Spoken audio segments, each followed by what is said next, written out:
Madam Clerk, please call, the HUD's meeting will come to order. Madam Clerk, please call the roll. Alderman Boyd, Present. Alderwoman Davis, Present. Alderwoman Hubbard, Alderman Coder, Here. Alderwoman Spencer, Present. Alderman Oldenburg, Present. Alderwoman Boyd, Present.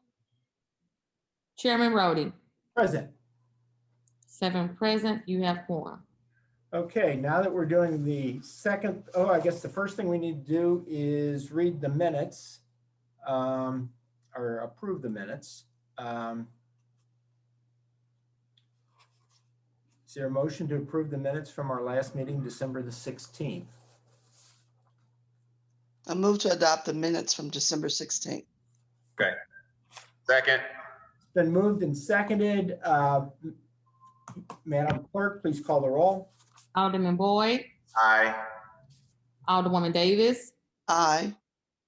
Alderwoman Hubbard, Alderman Coder, Aye. Alderwoman Spencer, Aye. Alderman Oldenburg, Aye. Alderwoman Boyd, Aye. Chairman Roddy. Aye. 7 aye votes. Okay, we have a long agenda today. Now that it's my second to last meeting after almost 33 years, I've finally figured out, or I've finally been advised how to properly run one of these. Is we're supposed to announce that this is a public hearing. And after the presentation of a bill at any public hearing, the proponents and opponents shall be heard alternatively. All persons who wish to testify at a public hearing shall sign a list which shall be made available by the chairman of the committee at least 1/2 hour before the announced time of the hearing. Of course, we've been doing these over the internet, so the clerk's been doing that and making the appropriate precautions. Second thing we're supposed to read is that the initial presentation of any witness shall be no longer than 5 minutes, except with the permission of the committee chairman. But any witness may respond to questions by members of the committee for an additional period of time to be determined by the committee chairman. And any witness may submit written testimony to the committee at any time prior to the conclusion of the hearing of the bill. So now that we've gotten that out of the way, we have a very long agenda today. And as is the way I like to run these, is we like to go ahead and provide an opportunity for the aldermen who are not on the committee to hear their bills first. We go through those in seniority. So for everybody here who is not on the committee, who's kind of planning their time, we'll hear Alderwoman Howard's bill, Board Bill 158 first, since she is the most senior member of sponsoring of the alderman. Second will be Alderman Bosley's board bill. Oh, is he second, or is I think John Muhammad is second. So his board bill would be 194. Bosley's would be Alderman Bosley's would be 174. That'll be the third one. Alderman Narayan would be the fourth one. Hold it. We got Bosley. We would take both of Bosley's up, and then we go to Alderman Todd, and then Alderman Evans. So that's going to be the order of their board bills, and then we'll get to the committee board bills. The board bill sponsored by members of the committee. We'll just run those through in sequence that they're on the agenda. So for those of you who are going to be here for a while, hopefully that'll give you some insight into where we're going. We begin today then with Alderwoman Howard's board bill. Alderwoman. Thank you, Mr. Chair and committee members. I appreciate your time today. And I put before you Board Bill 158. This board bill will establish a Bevo Mill Special Use District for approximately 92.73 acre site in the Bevo Mill and Dutchtown neighborhoods. The Special Use District Overlay Zoning District, as permitted by the Enabling Ordinance 66941, will prohibit certain uses and make others conditional uses that would otherwise be allowed in the underlying F, neighborhood commercial, G, local commercial, office, and J, industrial, and K, unrestricted zoning districts. It also provides additional regulations around lighting, signage, height, and within the sub area of the district. With that, I have with me Dylan Moser, who is here to support and answer any questions. We have on this board bill, speaking in favor, Dylan Moser, Cynthia Dvorak, Mary Hart Burton, and Don Rose. So it looks like these are all people that are with the city that have probably supported the Alderwoman in the preparation of this. Are any Also, the co-sponsor, Alderwoman Beth Murphy, is on the line also. Alderwoman Murphy, would you care to speak? Yeah.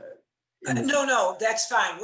We got a big agenda. I said, I just want to, make sure it all goes through. We're fine. Thank you, sir. Okay, the representatives from the city, are any of them feeling compelled that they want to step up and talk about this at all, or are we ready to go through why don't we just go through our committee and see if there's any questions then? Alderman Boyd, do you have any questions? No questions. Alderwoman Davis, any questions? No questions, sir. Alderwoman Hubbard, I don't know if she's joined us or not. Alderman Kotar, any questions? No questions. Alderwoman Spencer. No questions, Mr. Chair. Alderman Oldenburg. No questions. Thank you, Mr. Chairman. Alderwoman Boyd. No questions, Mr. Chair. All right, looks like we got the Hud's Railroad going here. If we Mr. have, Chairman, yes, Chairman, it's Don. Don Rowe, the City Planning Director. I'd just like to make a quick comment that this is a zoning regulation that is only coming about because we were able to do some detailed planning in this area of Gravois, thanks to a grant from East West Gateway that included a planning consultant and the dedicated work of several of our staff members that do these SUDs sort of as an extracurricular activity on top of a very busy schedule. This is a well done one. It is for placemaking and regulations both, and appreciate the committee's support. Very briefly, I'd like to add that I am excited for the folks involved, their wards and the residents down there. I am a big believer in planning and feel that it's contributed significantly to the success that we've had in our ward. We will have one more HUD's committee meeting and next week, and we hope to get into how we're the SLDC Otis's one of our presentations will be on planning and some of the reorganization that's going on over there. So I think this is all kind of a good change for the city. Without any further discussion, if there is no further discussion, the chair will entertain a motion on board bill number 158. Mr. Chair, I have one more thing I'd like to say. Sure, Alderman. I would just like to thank the planning department and the support of the zoning department in getting this done. It's been a long time, and I understand how busy they are, and this worked well because we did get the grant from Gateway and were recognized to do this along with the Bevo SID Community Improvement District. We're looking for a lot of good things to come from Bevo in the future, and I appreciate the support of zoning and planning that they went over above and beyond the call of duty with this, especially to drive it home. So I want to express my appreciation, and to the co-sponsors, Alderwoman Murphy and Cohn. Thank you so much. Okay. All right, now the chair will entertain a motion for a passage of board bill number 158. Mr. Chairman, I move to pass Board Bill 158 with a due pass recommendation. Second. It's been moved and seconded. Is there a request for a previous roll? Previous roll. Hearing no objection, we'll consider board bill number 158 pass out of committee with a due pass recommendation. Our next board bill is, we're doing these by order of seniority of members not on the committee. That would be board bill number 194 by Alderman Muhammad. Is Alderman Muhammad with us today?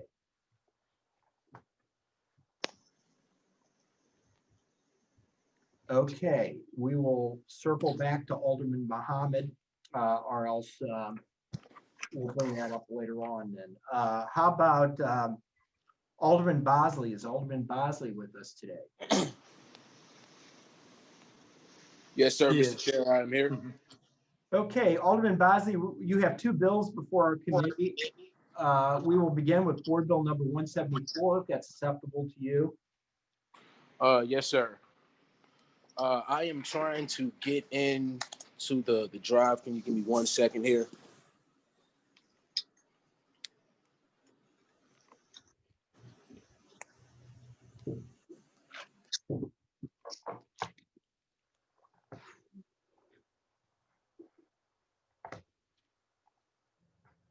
Damn.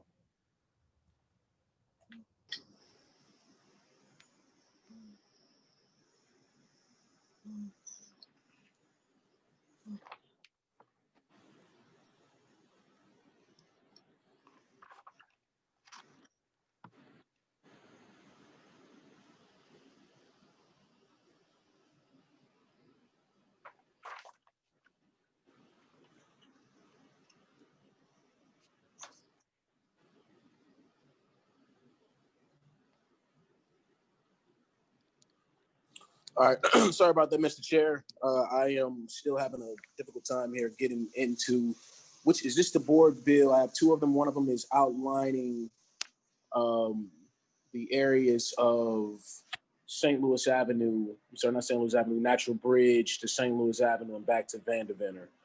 I believe that this is that board bill's number. Okay, I'll read you the caption on it. The board bill will approve Chapter 99 redevelopment plan and blighting study for the Penrose North Grand Casas Fair redevelopment area. This authorizes up to 25-year tax abatement for that area. Is that Understood? on the same page now? Yes, sir. Okay. Gotcha. Thank you. So both of these board bills pretty much mirror each other. They stop at a line that picks up on the other board bill. The redevelopment we're speaking about now is a fairgrounds redevelopment. There is not any development that has went on in that area in such a very, very long time. Over the last 4 years since I've been in office, we've been turning down many of the houses that exist within that area because things have just been falling apart, waiting on developers and waiting on some type of development. There have been bricks falling off of these houses onto the sidewalk, into the pedestrian walkway, also inside or on people's property lines and inside the boundaries of which they paid for. So it's a great project by Andre Holman, the Tabernacle Church, that they have been working on with the community for some time now, and it will give the chance for a large revitalization of this particular area. So what they like to build is residential housing throughout the area, and also have a few commercial mixed-use buildings, but not necessarily along. The mixed-use buildings aren't in this particular bill. My apologies, but the housing that would like to be built and tax abated is within this particular proposal. If my memory serves me correctly, these houses will be in between 1,200 and 2,000 square feet. They're not huge, but not necessarily small. These are great. I would think advances to this particular area in general, especially right next to the park. If you're familiar with Fairgrounds Park, right at the edge of Vanderventor, I'm sorry, not Vanderventor, but St. Louis Avenue and Natural Bridge. I'm sorry, Grand and Natural Bridge. That is where Fairgrounds Park is. This development picks up right at Kossuth and Natural Bridge. If you have not heard, it's kind of one of the worst, or around one of the worst strips here in the city of St. Louis as far as crime is concerned. So it'll definitely do great things to uplift the community and put a facelift on that area. We also have the Snooks right there at the corner, which is an anchor in the community that is getting redeveloped also as we speak, which will complement all the houses that are being built right behind it and the developments that are taking place right along Kossuth, where that frontage will be across the street from the park and along Grand. So 25 years seems like a lot, but it is not a lot for this particular area. We need every year that we can get. As you know, being in and around the deeper north you get, the more blight tends to follow. And I believe more incentives are needed. And this is one of those times where I think we need to max out on incentives to ensure that those individuals that are taking not only a risk, but a vested interest within the city, we give them as many incentives as possible to be able to adequately build what it is they can afford to do so and what the neighborhood is willing to embrace. So with that, I ask for your favorable consideration. And of course, any questions, we have folks here from SLDC. I'm not sure who we have from the Tabernacle Church on just now, but there are great partners that have been working very diligently putting this together for the last few years, and some great people looking to do amazing things. Just Alderman, very quickly, do you have one developer, or is this, are we in the process of priming the pump so that it'll be kind of open so that you'll have, are you anticipating more than one developer coming in, or? I believe on the second abatement, on this one right here in particular, I've only spoken to the Tabernacle Church, so Chapter 99. So I don't foresee any new developers coming in particularly right within this redevelopment over time. But I'm sure they will be working with other people and other developers, subcontracting some of that work out. But as far as there being another lead developer, they are the one. Okay, speaking in favor of this, I'm sorry, Alderman, are you done? I didn't mean to cut you off. Are you? Yes, sir. Thank you. Okay, speaking in favor, we have either Doug Rasmussen. I don't know if Doug's on the call or not. Yeah, yeah. I'm here. Thank you, Mr. Chair, and thank you, Alderman Bosley. So I'm Doug Rasmussen with Steadfast City Economic and Community Partners, and we are here representing Tabernacle Community Development Corporation today. And so appreciate the Alderman's support and overview of the project. There was actually a great article about Tabernacle in yesterday's front page of yesterday's Post-Dispatch, which I think outlined a lot of the wonderful things that they're doing in the Jeff Vanderloo area. And then my colleague, Joel Glasscock here, has been our project manager. He's on the call as well. And we're both available to answer any specific questions about the Chapter 99 plan that was submitted with Alderman Bosley's support on behalf of Tabernacle. Well, I'm very familiar with Mr. Glasscock. He used to do some work over at Park Central. So Mr. Glasscock, do you have anything else to add, or are you okay? Just a quick clarification on the developer. So for both redevelopment areas, Tabernacle CDC has their development plan, but it is open to others that would wish to develop in the area as well. Okay, thank you. Thank you, Mr. Glasscock. And we must also give an opportunity to, I guess, the catalyst for this, Andre Alexander of Tabernacle CDC. Is he on the call with us here? Yes, I am. Did you care to say anything, Mr. Alexander? Good morning, Mr. Chair, and good morning, everyone. I just want to say thank you for your time and consideration of this project and of this bill. And thank you, Alderman Bosley, for supporting us in this process. No problem. Thank you for your interest in our community, Mr. Alexander. We'll go ahead and go through the committee. If there's any questions, Alderman Boyd. No questions. Excited. I heard about this in Planning Commission last week, so I'm really excited about what Tabernacle is doing under the leadership of Pastor Alexander. So I have no questions. I'm sorry, I referred to Mr. Alexander. I didn't realize he was pastor. Forgive me. Alderwoman Davis. Thank you, Mr. Chairman. I just wanted to say congratulations to Alderman Bosley and to his community, but most especially to Pastor Alexander. I am familiar with you and the work you've been doing. You've also been talking with my JVL part of St. Louis and our JVL neighborhood with Carla and Miguel Alexander. We're working very diligently, and we welcome you if you'd like to join the other 4 developers that we have that are working in our part of JVL. Thank you. Thank you, Alderwoman. Alderwoman Hubbard, has Alderwoman Hubbard joined the call? There are so many people, it's hard to keep track of who's on here. So I don't think I see her yet. Alderman Cohn, any questions? No questions, Mr. Chair. Alderwoman Spencer, any questions? I have no questions, Mr. Chairs. Congratulations to Alderman Bosley and Pastor Alexander. Thank you, Alderwoman. Alderman Oldenburg. No questions. Alderwoman Boyd.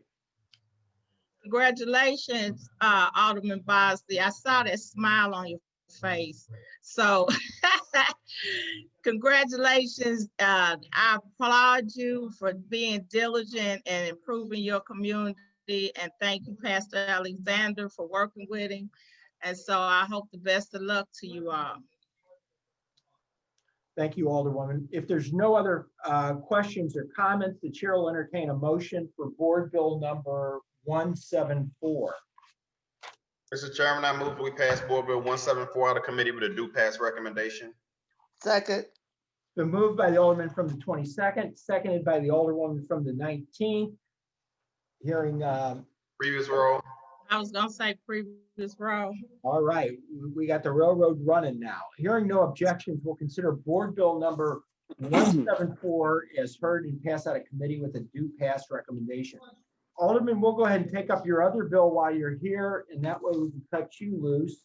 That is Board Bill number 235. I'll read it for your edification. The Board Bill would approve a Chapter 99 development and blighting study for the Natural Bridge North Grand St. Louis North Vandeventer redevelopment area. This authorizes up to a 25-year tax abatement for that area. Yes, sir. I appreciate it. And once again, this is the board bill that kind of mirrors the initial one, so they all weren't in one particular bill or all of those city blocks, that entire area. This is another Chapter 99 redevelopment right around the area in between where the PGA golf site will be, right behind where the new PGA golf site will be. There is a lot of vacant land there. We just tore down over the last few years, an abundance of buildings. The Tabernacle Church has also been working very hard and turned down some of that blight on the blocks that they have particularly started on, as far as the development being an anchor in that particular area. So we definitely appreciate them and the hard work that they have been doing in helping create this open space, if you will, that we can continue or start to plan on. So this development, once again, great for the entire area. We have a golf site that'll be coming right up the street, which will hopefully be a new anchor for the neighborhood and bringing in new families and children, people that may be interested in what it is that we have to offer as we continue to build along that corridor. It's right down the street from the Powell Symphony Hall, which is, of course, some folks would consider the great side of Grand. We have an amazing side of Grand also. And we have individuals that are working towards building that corridor out so it can look like the way that we know that it can, and it can tie in with the other part of Grand in the city that is improved and will continue to have improvements along, as the years come. So very excited about having this particular part of the ward being developed. If you go down that road right across the street there, you have what is considered Lindell Park by the residents, and that is a very, very intact part of the ward. I believe one of the most intact parts of the neighborhood ward that I have. We have 3,400 square foot housing that is all the way intact, not falling apart. We have a very densely populated area where the residents live, and right across the street from that, we have this amazing development that we are talking about right now, where you have residents that I believe that about 80%, that neighborhood mirrors about 80% of the neighborhood across the street or across the that natural corridor, which is Grand from it. So this will definitely help stabilize the entire Fairgrounds and JV neighborhood, not the entire neighborhood, but a good portion of it. It's like when you drive down to the county and you see individuals selling lots or selling placeholders for the houses that'll be built. This is one of those great projects. I think as time goes on, people will be driving down looking at where they can get in before the projects actually finish up. So, once again, we appreciate Mr. Alexander. Definitely appreciate all the partners that have been working diligently in the neighborhood to get these things done. And we ask for your consideration on the maximum amount of tax abatement that we can get, and probably be coming back for some more in time because we need it. This is what these incentives are supposed to be for us to utilize them in areas of blight that have long needed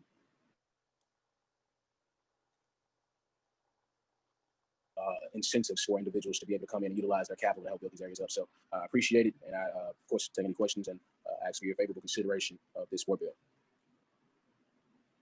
Okay, we have the same group of speakers, series of speakers as we had for the last one. We have no one speaking against it. Doug Rasmussen. Doug, do you care to say anything about this particular project? No further comments from me, but happy to take questions. I have one for you, Doug, and it could have been for the Alderman as well, I guess. North Grand, the street, scape on North Grand is, really beautiful. Some of it, as you head up north, certainly it has seen better days. I'm looking at this at Google Maps, and I'm just trying. Is there any plans, urban role, I guess, of urban planning and all this as far as respecting setbacks and things like that? Have you gone through that process?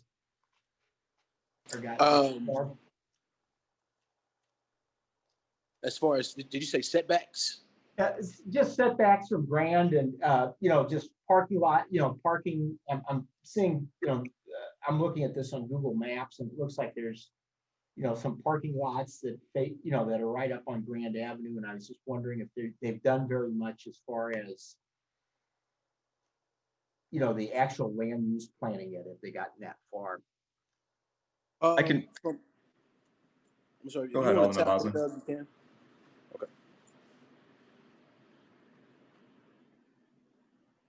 I didn't hear you.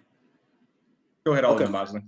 All right. So from my understanding and perspective right now at this point, I don't know if these developers have had conversation directly with, if we're speaking about like the NGA, not the NGA, the PGA site and the different lots that are along Grand in particular, as far as looking at what parking would be, but they don't necessarily butt right up to the Grand corridor. This is more so in the residential part of the neighborhood. The reason we that Grand piece is there because it does encompass where we would consider that commercial corridor, that would be great to reference within the development, but there is no direct development happening along Grand from this particular developer or within this chapter 99 that I know of. Okay. Everything once again is right behind. I guess it looked like it had Grand frontage. Does the development not have Grand frontage? Where did I got too many exhibits open here.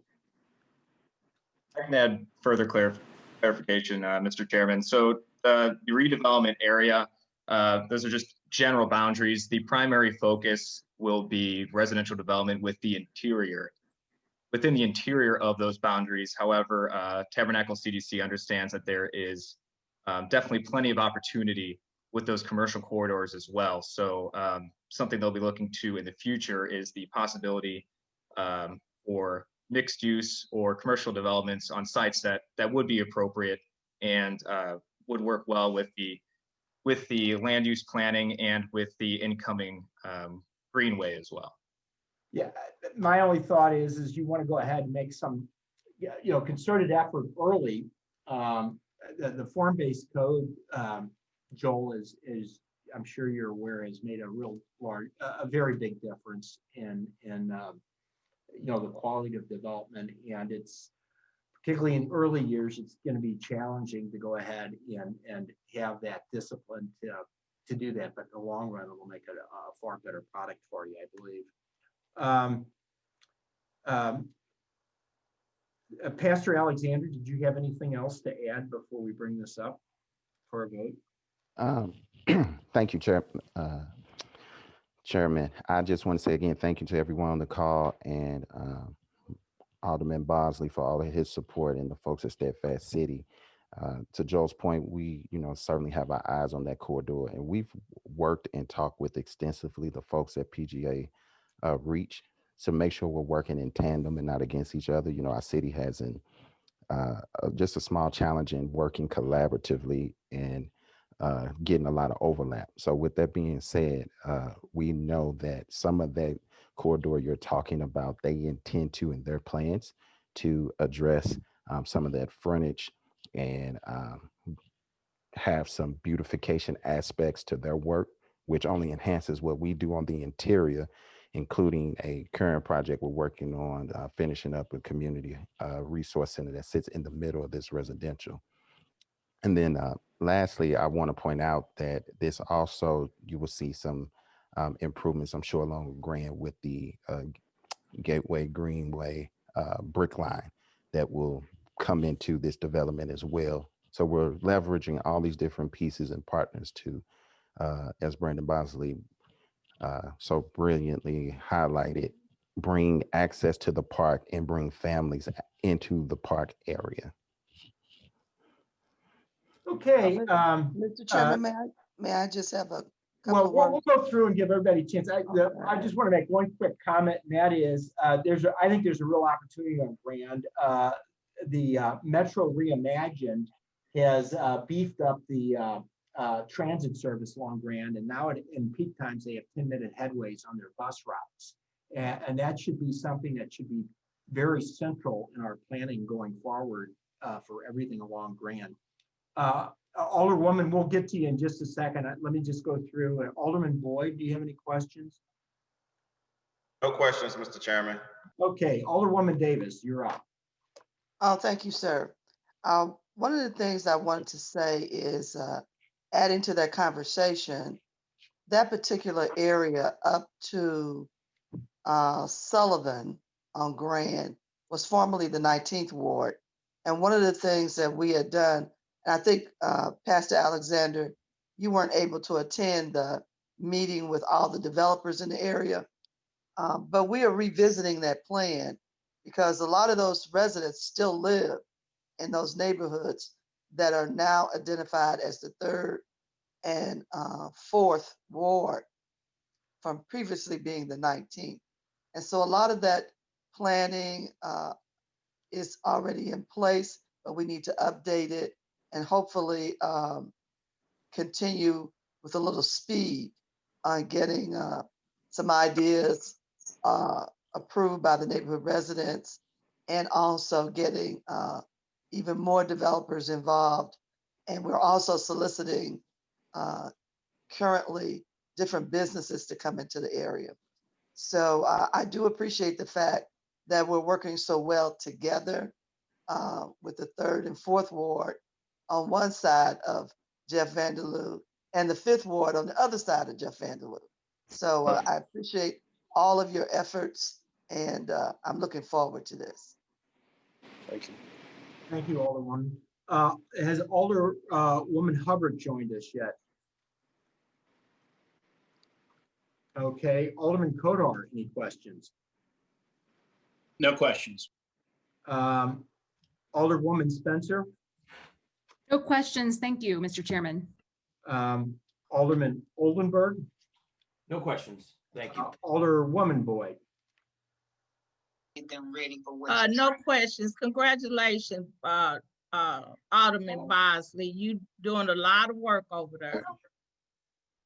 Thank you. We have some non-committee members on the on the meeting here joining us, and I'm not able to see all of them. But if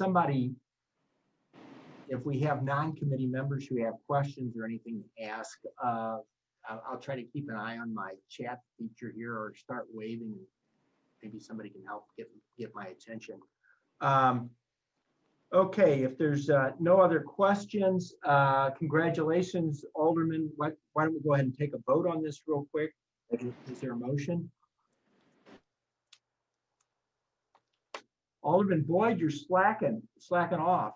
You're supposed to make. Everybody don't speak up at once. I got lost in my train of thought. What board bill are we on?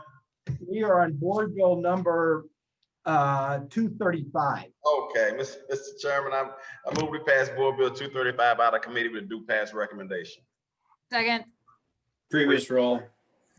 Thank you. Move second request for previous roll. By your actions, we have passed out of board bill number 235 with the due pass recommendations. Again, congratulations, Alderman and Pastor. Thanks again for your interest in our community. Thank you. Everybody. I have been notified that Alderman Collins, John Muhammad Collins, has joined us. I'm sorry, John Collins Muhammad. Forgive me. So we'll go ahead and recognize him. Alderman board bill number 194. Are you? Thank you. Thank you, There you go. Mr. Yes, thank you, Mr. Chairman and members of the Health Committee. Board Bill 94 authorizes a 10-year abatement at the intersection of West Forest and Alice Avenue, which is in the O'Fallon neighborhood. And a small business owner purchased a multi-use building and is in the process of rehabbing and reconstructing that building to expand her business, which is a home healthcare company. She employs numerous people in the community, and she has been in our community for the last 22 years. So I'm asking the committee to give favorable consideration for a 10-year abatement to aid and assist her in the process of renovating this property that has sat derelict in the 21st ward for over 35 years. That's all I have, Mr. Chairman. Okay. Let me pull out my cheat sheet here of speakers. That is board bill number 194.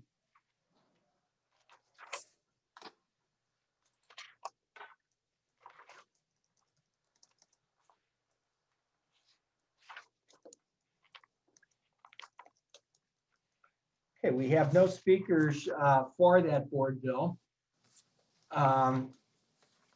Are there any questions of the sponsor? Alderman Boyd. No, thank you. Alderwoman Davis. No questions. Alderwoman Hubbard. Alderman Kotar. No question. I tell you, by doing these roll calls, it keeps everybody awake anyway. Alderwoman Spencer. I have no questions. Thank you, Mr. Chair. Alderman Oldenburg. No questions. Alderwoman Boyd. Alderwoman Boyd. Okay. Hearing no other questions, the chair will entertain a motion for board bill number 194. Mr. President, I move we pass 194 out of committee with a due pass recommendation. Second. Been moved by the Alderman from the Previous roll. 22nd, seconded by the Alderwoman from the 19th, a request for previous roll. Hearing no objections to previous roll, we'll consider board bill number 194 as heard out of committee, as passed out of committee with a due pass recommendation. Thank you. Okay. Thank you. Thank you, Mr. Chairman. And if I may, can I wish a happy birthday to the Alderman from the 22nd Ward? Oh my goodness, happy birthday. You probably don't want to hear that or have that public, but congratulations, Alderman. You've lived how many years, Alderman? 25. Now that's a tip. Now see, the Alderman. Lies. We shook him up and he's not answering. Okay, Next up is, I believe Alderman Narayan is next in seniority for non-committee members. Alderman, are you on the call with us? Is Alderman Narayan on the call? I do not see Alderman Narayan or hear from him at least. Next, we will circle back when he gets here, or if he gets here. Next on the agenda would be, is that, I believe Alderman Todd is next in seniority for non-committee members. Alderman Todd, you have several board bills before us. The first is Board Bill number 214.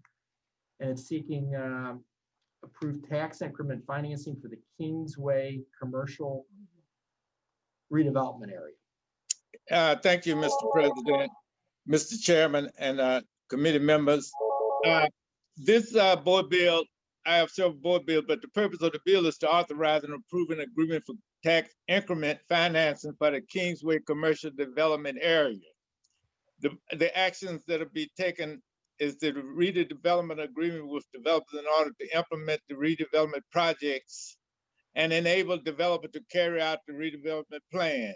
The financing agreement between the city and the Industrial Development Authority of the City of St. Louis.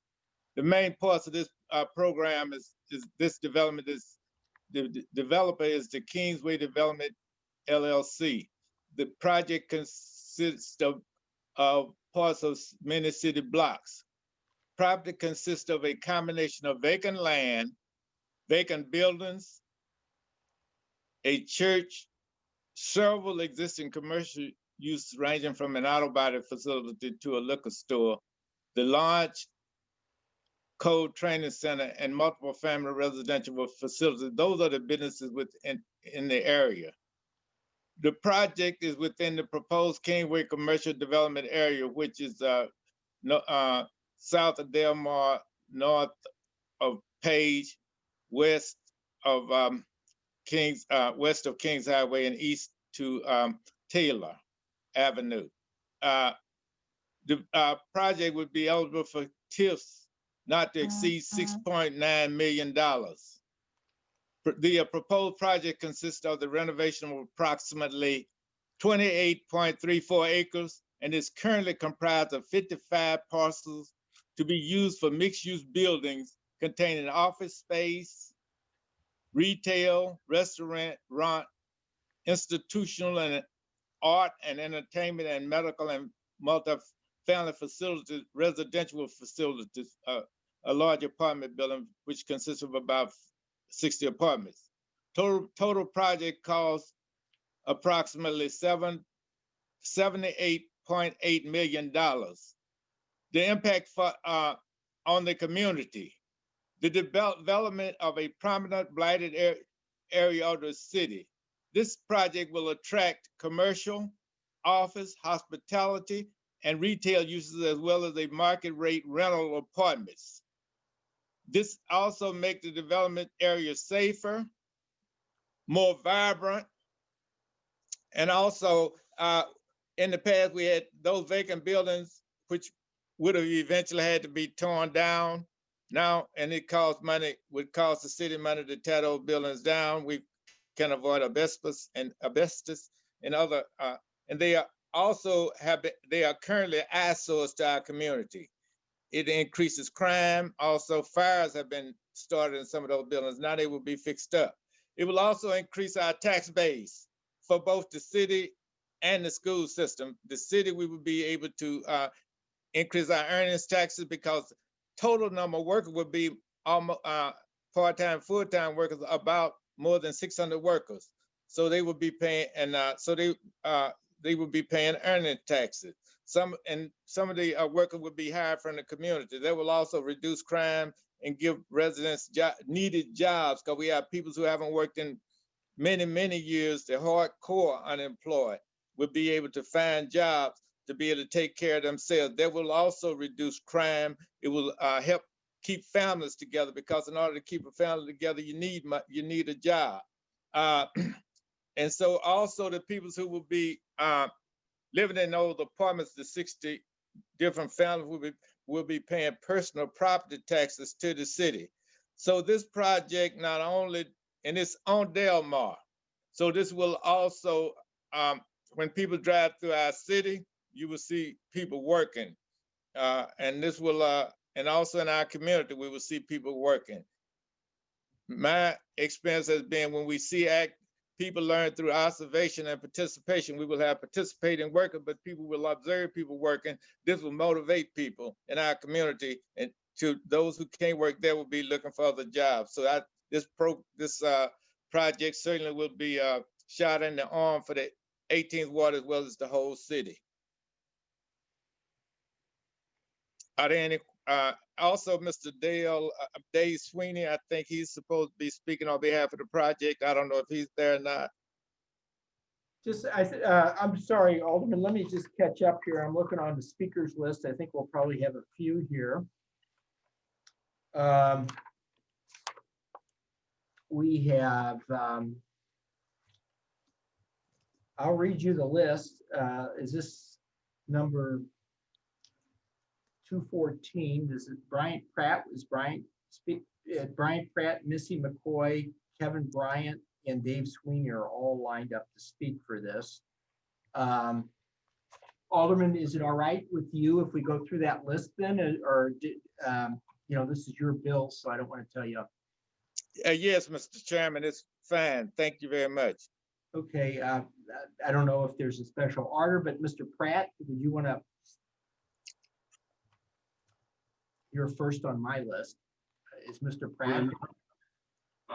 Perhaps we can allow Kevin Bryant, the developer, to provide an overview, and then I can testify to some of the details of the TIF. Okay.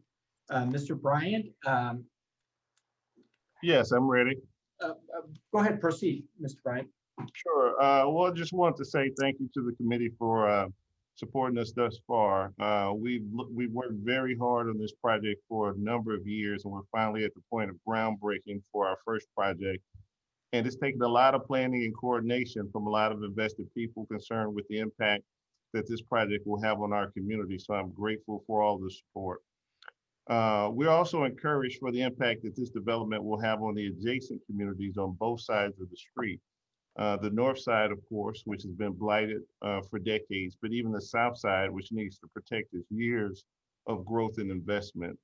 Central West End has set a precedent that we can only hope to keep pace with as we start the development that goes from Delmar north.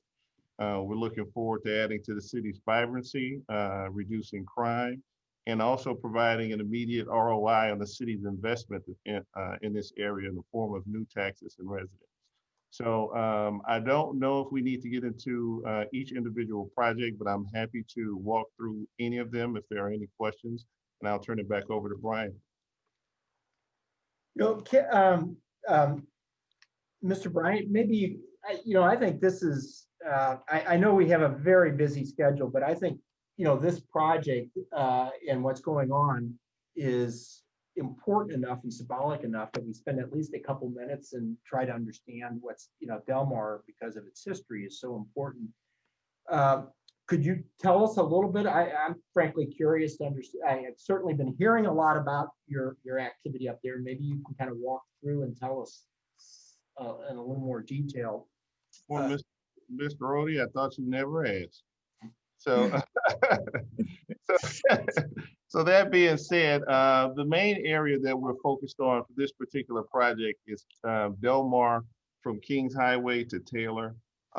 We've been very fortunate for the past 4 years, to have purchased a lot of property just through people who supported the idea of developing Fountain Park. On the residential side, we're up to 44 properties. The importance of that is we are stabilizing the north side of the street. So we bought every vacant, derelict flop house that we can. We stabilized it, we cut the grass. We've started the redevelopment of those properties. We're up to 6. We use the Grove as a model. We've also worked with Washington University and Park Central to help with our technical assistance. We created a neighborhood organization and handed it back over to the residents so that they can participate in the development. And that's just on the community side of it. What's going to drive those property values, though, is by us starting with our strong suit, which is the commercial block of Delmar. So we didn't want to just grab any business that was interested in investing money in for the sake of themselves, meaning, you know, liquor stores, pawn shops, the normal typical things that you see on a blighted side of town. We waited and we patiently courted the types of businesses that we thought would be transformative right now, but also stand the test of time as the neighborhood came back.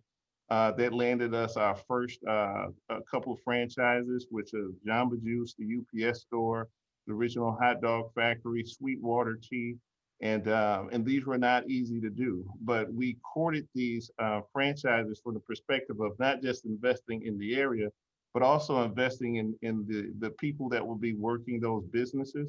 So the relationship we have with those franchises are now the employees of those franchises are not just learning to make smoothies and hot dogs, they're learning to run those businesses. That led us to the purchase of our first major building, which is 4730 Delmar, and that's going to be the Elevation Workspace, which is a sort of a small cortex. We carved it up into 28 offices, 3 franchises, and it's 100% rented out. We hope to break ground in February as we're finally wrapping up our financing. And there are 4 other supporting projects. We're looking to move artworks down to the abandoned vault building. We're working with a company called Golden Jacket to create a healthcare center along with the support of Affinia and People's Health Center. And our most exciting flagship project is, of course, the 153 unit market rate apartment building that we're doing at Delmar and Euclid. And just, you know, a slew of projects that were intentionally created. And last but not least is the amount of infrastructure improvements that we're doing along Delmar. And everything has been thought out, from the crosswalks to the lighting, security cameras, all the way down to the species of trees. It's been a lot of patient planning, and we're looking forward to finally getting started and breaking ground. I can't tell you how excited I am for you. I have driven around the Fountain Park many times over the years, and you know, dreamed of a day when that could be restored. One of the things that I think is important, and forgive me if I start pontificating a couple minutes, but I think this is very, very important for everybody to understand. When you're fixing problems in a neighborhood, demand grows, and when the demand grows, property values go up. And we have been hearing more and more about complaints about gentrification and the problems of rising property values. I do not want to put words in Mr. Bryan's mouth, but for the growing demand for, at least in my humble opinion, the growing demand for areas to the south, as the values go up and demand grows, you're seeing that demand ripple out both north and south of the central corridor. And I don't think this project would have been, feasible. And I suspect, and I'm going to ask him in a second here, what other help they had on this. But I think it would be very difficult for this project to be feasible, but for the growth of the neighborhoods to the south of it. And because of the strength of those, we're seeing that demand grow. And I think this is a really exciting time for us. That's not to say that affordable housing or housing costs aren't something that we shouldn't be concerned about. Ideally, we would create income for people to the point where they wouldn't need subsidized housing. They'd be making enough income that they could afford market rate. And I believe reinvestment in neighborhoods like this brings jobs and income and lots of opportunities. And of course, as neighborhoods change, we need to be sensitive to that. And that is in anticipation of this hope and dream of expanding the development in the Central Corridor north. That is the purpose why we went ahead and pursued the affordable housing study. And I'll be leaving the board soon, but I do hope that people take that study into consideration and use that as a guide as we move forward, because we cannot, we need to build consensus as we go into these neighborhoods, and we need to try to create as many winners as we can, both for the newer people moving in as well as the people who are there already. So that study will not be completed, unfortunately. Well, it might be completed while I'm down there, but we will not. I won't be around to implement it. But I hope that the fact that we're doing this study, that it's not lost. It has to. We don't want it to be another study that ends up on a shelf someplace collecting dust. So, I think there's going to be some valuable information. Mr. Bryant, one last question before I turn it over to the other speakers, if there's anything else in the other members of the board. Doing this project, TIF is obviously a part of it. I guess I've heard through the grapevine that you've had some additional assistance, perhaps from the park to the river, or whatever the group's called. Is that correct? Or Yes, Arster Park gave us what's called patient capital, which allowed us to acquire nearly $3 million worth of land. It's a large vacant lot right at the corner of Delmar and Euclid. It was broken up into about 4 different owners, so no one in the past 15, 20 years have been able to assemble that land. Fortunately, I knew each of the owners, and I was able to get them a healthy enough offer for their land, and so that we can connect that block, because when you're planning development, if you don't have contiguous parcels, you really can't have the impact that you would need to make the presence you need for the development.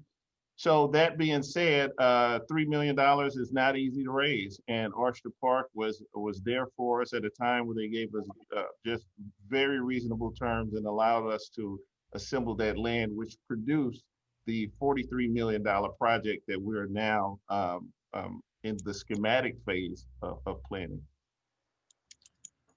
Okay, we have 3 other speakers here. Mr. Bryant, did you want to recognize any of them in a particular order, or have you said enough, or we'll go through our committee? We'll start with Brian. I think everybody knows Sweeney, his reputation for himself. He's our guy. But I just keep telling folks, like, this is not just a respiratory illness. I got you yesterday. You made your point very. Okay, we have some sort of conflict. Okay, it looks like that got muted. I believe Mr. Brian had asked Brian. Brian, did you want to say something? Brian Pratt. Mr. Chairman, Brian Pratt with Ballas Real Estate Advisors, development and planning consultant to Kevin and to the Kingsway team. Maybe I'll just provide a couple of clarifications on the TIF approach that may, anticipating some possible questions from the committee. This is the TIF clock is a 23-year clock for all of the projects, starting at the same time, ending at the same time. So there's no phased clock on a per project basis. 6.9 million, as Alderman Todd had indicated, is the request, which includes 1% community improvement district sales tax that would be imposed on the same boundaries as the TIF. 50% of that, as you all know, is statutorily captured and placed into the TIF.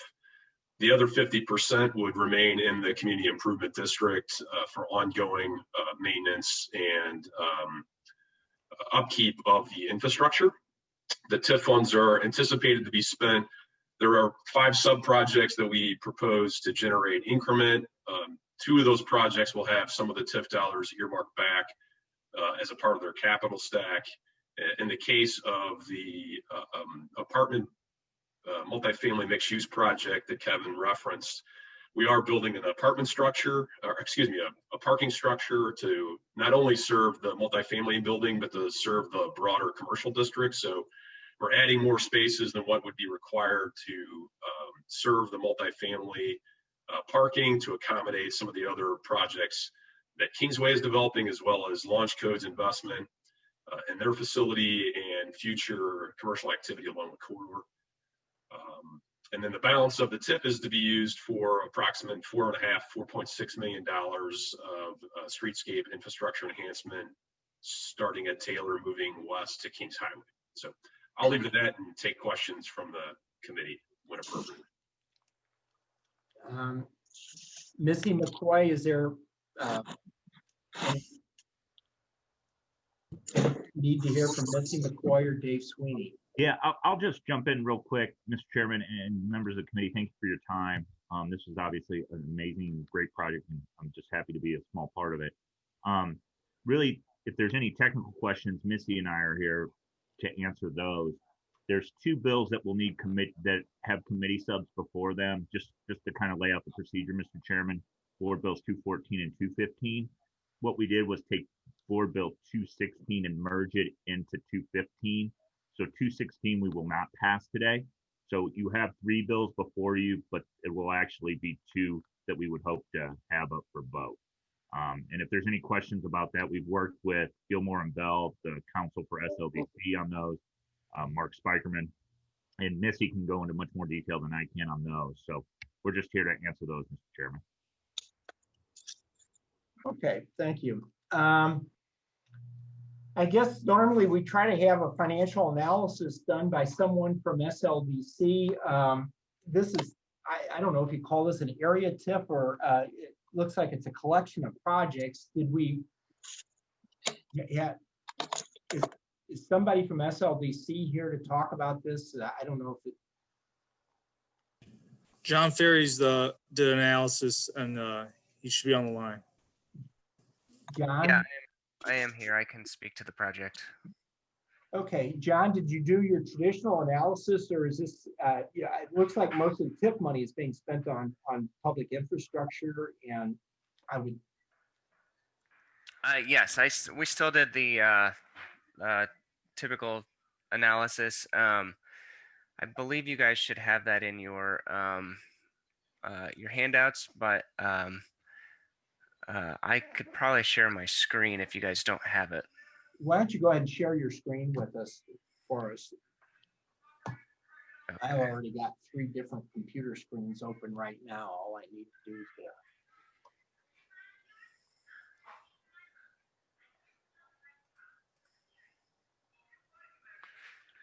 Okay, can you see this here? It says Board Bill 214, 15, 16 Kingsway TIF. Yeah. Okay. So yes, so the as you can see, the project, you know, from the graph, shows that you know, this project will take a little bit of time before it's going to sort of catch up to the neighborhood average. But it does still generate, because the area, you know, is not generating a lot today. It's going to generate $1.6 million to the city over the base over 10 years, and $5.1 million to the city over 20 years. The school district will benefit by $91,000 over the base over a 10-year span, and by just under $2.6 million over 20 years. You know, again, the benefit versus the city average or the neighborhood average is, you know, it falls short of that on a cumulative basis, as you can see by those numbers in the red there. Part of that, though, is driven by the fact that the model is, you know, based on data that comes from set geographic areas. Basically, the data comes either at the zip code level or it comes at the neighborhood level. So, you know, the neighborhood for this project, I think, was, you know, Fountain Park Lewis Place, but the zip code is, I think, 63108, which is predominantly the Central West End. And so those numbers are very high relative to, you know, what this area sees, you know, just to the north of the project area. And in fact, the MVA map, which we also take into consideration, some of the parcels are in MVA H, I believe, and which is, I think, the second weakest MVA category. MVA, just for clarification, is the market value analysis that the planning department puts together. And some of the parcels are in the MVA A, which is the strongest economic category. And so it just kind of shows you, and again, those are also based on census block group and census tract data points, which is why you have such a dichotomy there, in part because those, some of those tracts are basically south of Del Mar and some of them are north. So it's a unique area in that regard. So the result is that, the model is basically capturing an average target value for those areas, which again is why it looks relatively weak compared to the neighborhood average. But overall, it's still, because it does get up to the neighborhood average, once the project incentive sort of burns off, it does still get a 3.5 out of 5, given the fact that the relative weakness of the economy in the area would indicate that we wouldn't expect there to be you wouldn't expect it to get up to that level in a short time frame otherwise. So the project incentive value, the present value of the incentive is estimated at 12.3 million. That's the combination of the TIF and the tax abatement that is on the property. That total is about 15.6% of the total project cost. The return to the developer is projected to increase from about 5.7% on an unlevered IRR basis without incentives to 7.3% with the incentives, and that compares to a market range of 6.7 to 9.8%. So it's still it pushes it into the range, but still on the lower half of it. So it does satisfy the but-for requirements in our estimation. So if there are any questions, I'm happy to try and answer those. Just one quick thing for you. It's so small, I have trouble reading it here. The sources and uses, Jonathan. I mean, even with the TIF, so many people complain about TIF, but even with the TIF, the level of the challenge before us is just, if demand is higher and real estate values are higher, we can get by with less TIF. And even with the TIF in this instance, what are some of the other sources? I mean, we talked earlier about the Arch to Park financing. I think I saw a letter in there from the IFF with the new market tax credits, and I presume there's some other things. I can't read it here. Could you kind of go through that for us? Yeah, so the sources as presented here show that there were about $415,000 in federal historic tax credits, about $744,000 in state historic tax credits, a little over $500,000 in brownfield tax credits. The new market tax credits are about $4.9 million. The value of the TIF is $6.3 million. And then there's the tax abatement on top of that, which is not included in the sources and uses. That's more of an operational cost savings. The SID and TDD is about a little over $500,000. It's about $47 million in private debt and about $15 million in private equity. And then there were another $2.2 million in what was considered other private money and another $650,000 in what was considered other public money. I'm trying to remember if the other public, what that was. I think that might have been maybe the sales tax savings. I'm not 100% sure what that was. But the idea is that these projects are just very, very difficult. All right, well, I've talked enough. Why don't we run through the committee if there's any questions of any of the speakers? Alderman Boyd. Alderman Boyd. Alderwoman Davis. Thank you, Mr. Chairman. This has really made my heart feel good to see this project. I grew up in this neighborhood. Our home, as most people know, my family came here when I was 3 years old. our first house was on the corner of Enright and Walton. I walked those streets. I walked across Fountain Park to school. My principal's home was located right by Fountain Park. It's a neighborhood that should have never gone down because it always had a lot of people who cared about the neighborhood, but at some point, those minimal things that require stability just didn't happen. So it's going to take a lot for us to go north of Del Mar.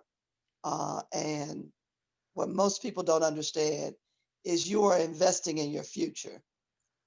I hear a lot about TIF and tax abatement, but what you're doing is you're actually putting money into a bank account, if they could think of it that way, when you had nothing and or very little, and you create new development that is for your future.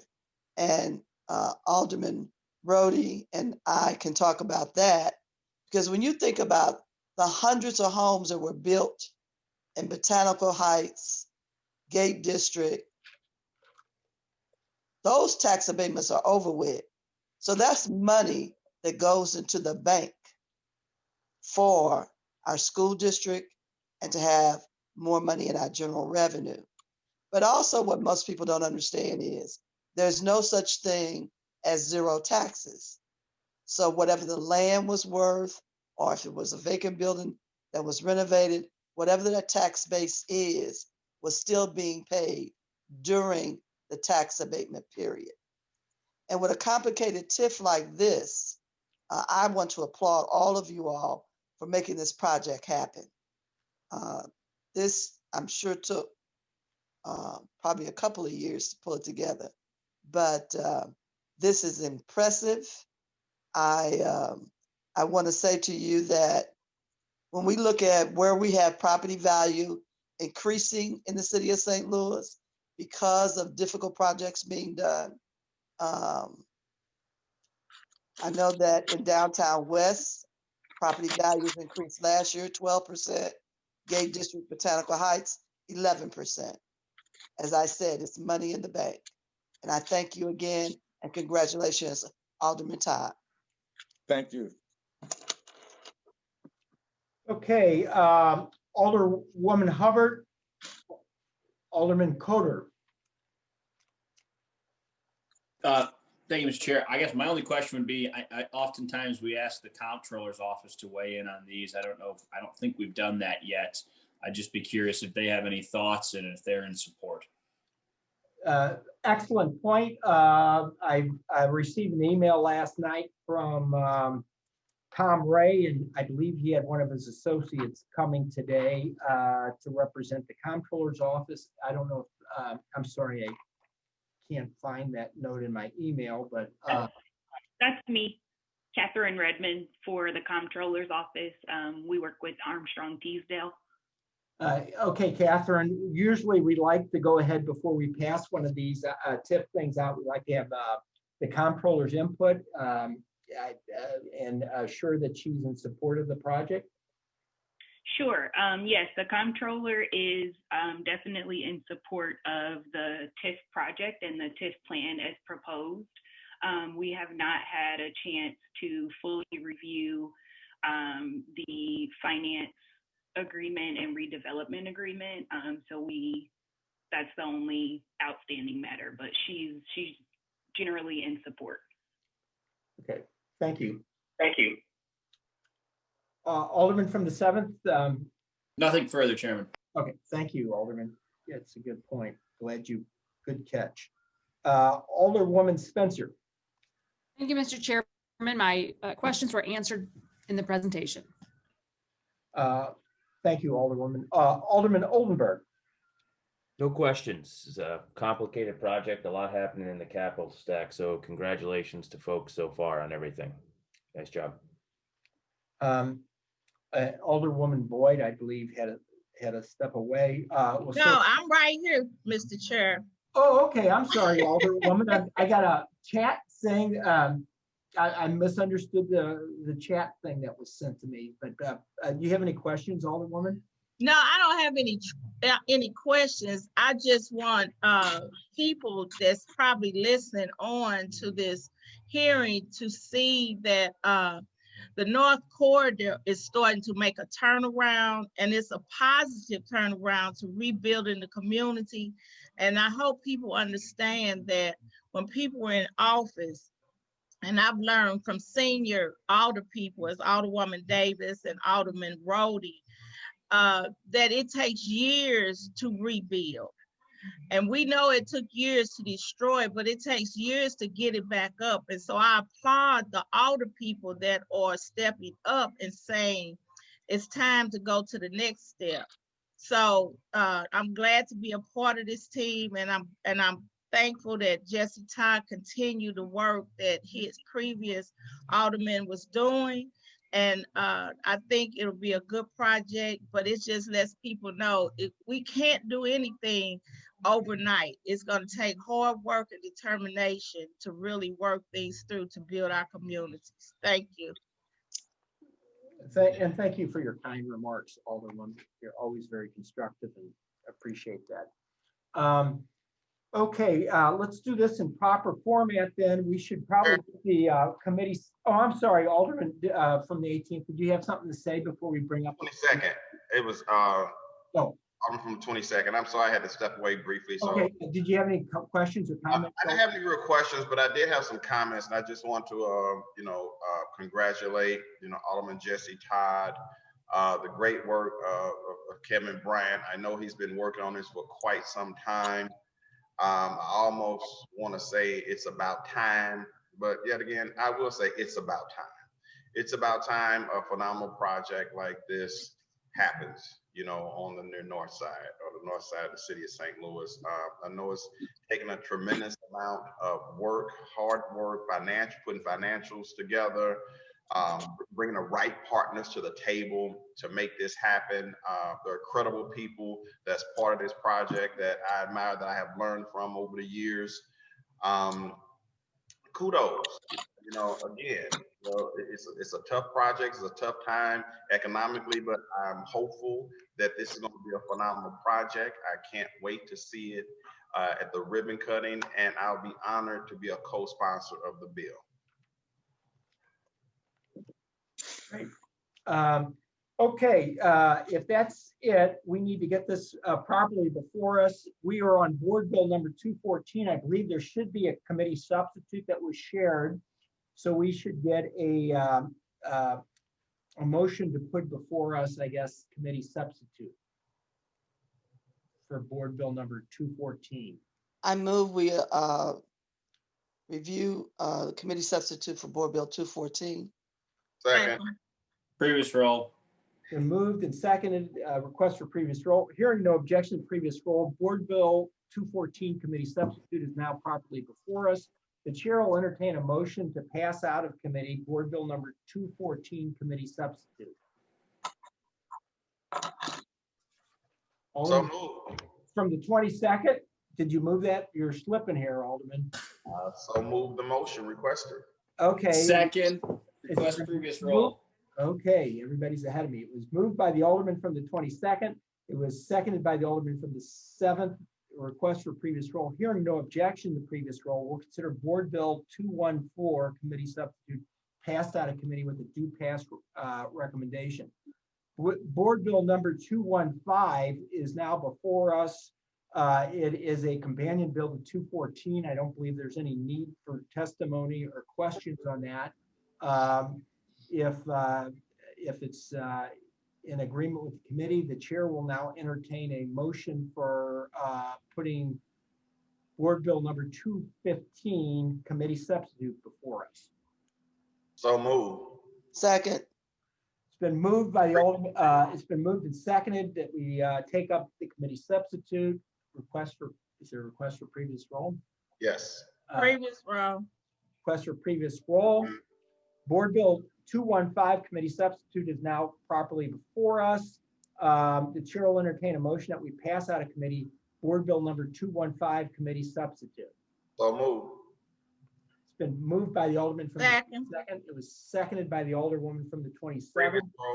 There's a request but previous roll by the Alderman from the 22nd. Hearing no objections to that, Board Bill number 215 committee substitute is now passed out of committee with a do pass recommendation. We will let 216 die in committee since that is now superfluous. And I believe I have gotten a note that the Alderman from the 24th has joined us. So we will circle back and take up his board bill.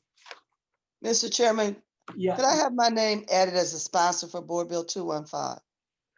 Okay, we would like to add the Alderman from the 22nd and the 19th. Did you want those for both 214 and 215? Yes, please. I would, please. You know, I'd like to too. I don't like. I would too. This is, I think, a very important project for this, symbolically and, for a whole bunch of reasons, very important for the city. All right.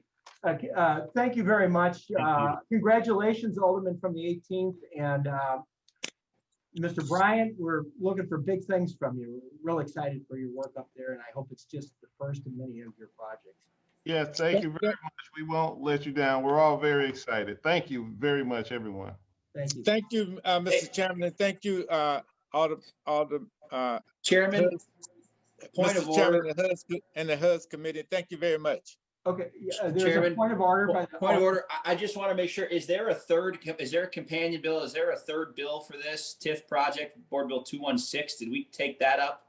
No, Alderman, during previous testimony, the counselor, Sweeney, has advised us that they consolidated 215 and 216 into 215. Got it. Sorry about that. Okay. I'd like to have my names added to the bills as well. We Thank always you. welcome a point of order from you, Alderman. So thanks, guys. Okay. If there's nothing else on 214 or 215, we will circle back and take up Alderman from the 24th bill. This Board Bill number 188. Alderman Narayan, the floor is yours. Thank you, Chairman. And I apologize for my tardiness. I got hung up in court. I apologize for that. So Board Bill number 188 is, I think, a pretty straightforward, feel-good kind of bill. An organization called Mid-America Transplant is seeking to rezone several single-family homes which they have acquired an option on, and they're trying to rezone it to make housing for folks who are waiting to get organ transplants or who have just received an organ transplant and who are recovering from the surgery. Given the proximity of the location to BJC and to Children's Hospital, they worked with the neighborhood organizations to ensure that the height of the building and facade would match the aesthetic locally here. I think that this will be a positive development on the Hampton corridor in between 40 and 44. I'm happy to answer any questions regarding it. I think that this will just kind of smooth this process for folks that are having organ transplants and recovering from organ transplants, giving them a place to stay in the short term so that they can get that done safely. Okay, we have speaking in favor, Mary, our zoning administrator, Mary Hart Burton. I presume she's here to answer questions. If Mary, unless you have something to add, we'll go through the committee. Chairman, this is Dylan Mosier. Mary actually had to leave the call unexpectedly. I'm on the line. I'm available for questions regarding zoning, if there are any. Okay. Alderman Boyd, any questions of this project? No questions, Mr. Chairman. Alderwoman Davis. No questions. Alderwoman Hubbard. Alderman Kodar. Alderman Kodar. Alderwoman Spencer. Thank you, Mr. Chair. I don't have a question, but as many of you know, it's been some years now, but my sister became an organ donor through a tragic accident, and Mid-America Transplant, the support that that organization provided our family during that time was absolutely incredible. And so I can just speak from personal experience that the support they offer families in transition, on both sides of the donation is really second to none. And so I am in full support of this, and I'm grateful to see that they're expanding the services they offer to families in need. Thank you, Alderwoman. Alderman Oldenburg. Alderwoman Boyd. No questions. Okay, hearing no other questions, the chair will entertain a motion for Board Bill number 188. Move that we pass Board Bill 188 with a due pass recommendation. Please add me as a sponsor. It's been moved and seconded. Previous row. Previous row. There is a request for previous roll. Hearing no objections, Board Bill number 188 is passed out of committee with a due pass recommendation. Madam Clerk, if you could make a notation to add the Alderwoman from the 20th as a co-sponsor for that Board Bill. Mr. Chairman, may I please add my name as a co-sponsor? Okay. Madam Clerk, please add the Alderwoman from the 19th. Okay, I believe we're now back to one of our newest colleagues. Let's see, I thought it was on here. Where is it? Alderwoman Evans. Is Alderwoman Evans present? Alderwoman Evans going once. It was here. Okay, we'll circle back. Give her a chance to come. Otherwise, I presume we'll have someone who can speak to that board bill. Okay, that's, I believe that's the last of the board bills by older people that are not members of the committee. So why don't we just go ahead and go through the sequence now? I have a board bill. This is Alderwoman Dwayne Evans. I'm sorry, I had to step out for a minute. But lucky you. We're going to get started without you. I know. Alderwoman, this is now board bill number 213. Yes, good morning, Mr. Chair, and members of the Board of Aldermen and members of the community. I'm excited about this bill. Development that is to take place encumbers North Newstead Avenue, Cottage Avenue, Whittier Street, and Page Boulevard. The board bill seeks to approve a Chapter 99 redevelopment plan and blighting study for those streets that I just named. This board bill will allow up to a 25-year tax abatement as follows. 10 years based on 95% of the assessed value and 15 years based on 50% of the assessed value. This area also includes both occupied and unoccupied residential and commercial buildings and vacant lots. As I said, I am excited because this development helps increase residents' population, which will aid in helping the 4th Ward keep the schools that have been slated to close open. This development is much needed because for so long this area has been neglected. And I just appreciate the developer, which is Fleur de Lis, and also working in conjunction with her is, sorry.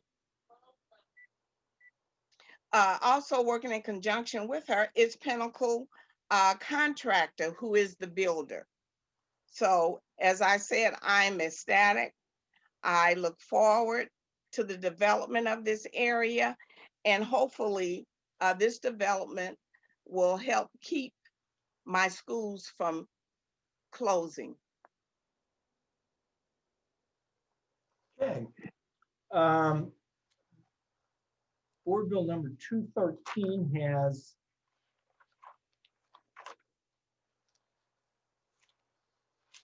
speaking in favor of it, Laura Hughes. Ms. Hughes, are you with us today? I am. Good morning, everyone. I am the developer that's working on the area. As you know, I have a companion board bill that's already a little bit further along, sort of in conjunction with the other presenters here today. I am trying to develop a larger area, if you will, and bring in other companion strategic managers, if you will. Pinnacle Contracting is the first of such, and I'm excited to say, a lot of you may not remember, but I started with EB5 back in St. Louis Development Corporation, and so I've been studying this process for such a long time. And the work that has been completed in advance of me, I had the great pleasure to learn and to study and to work with Alderman Moore that helped shape the vision. And so, like you mentioned, this has been 2+ years in the work and to finally get to this point. So we are engaging a master development plan so we can use our community engagement opportunities to make sure that we build a community rather than just individual homes. And so again, this is a large project. It's just being presented in various pieces, and very soon it will all come together to form the shape of a master development plan. Thank you, Mr. Dale, is Dale Rousseff on? Dale, I had a quick question for you. Dale? I can't see him. I believe Amina Wright was in support of this particular bill.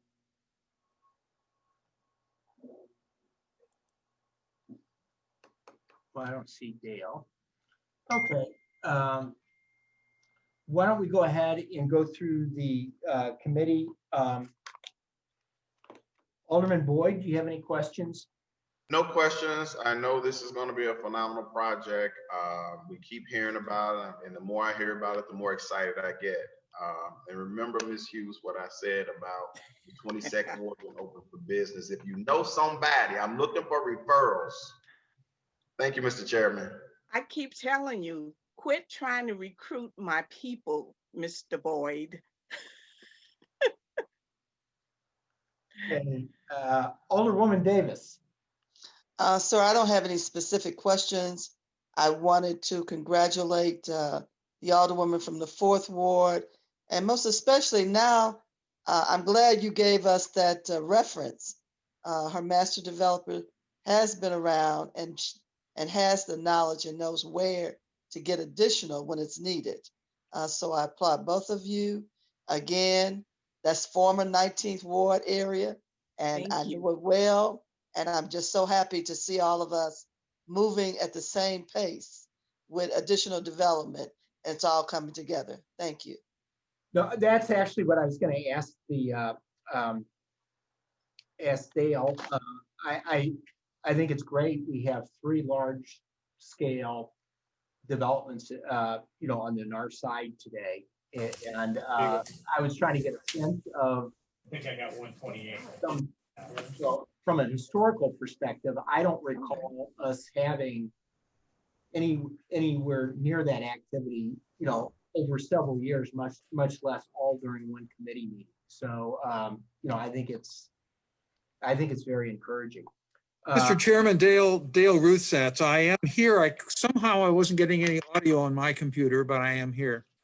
Yeah, Dale, I was just going to ask from a historical perspective, do you recall today we've had 3 fairly large, developments north of Delmar. Are you familiar where we've ever done something like, is this are we sensing that there's like a tick in momentum now, or?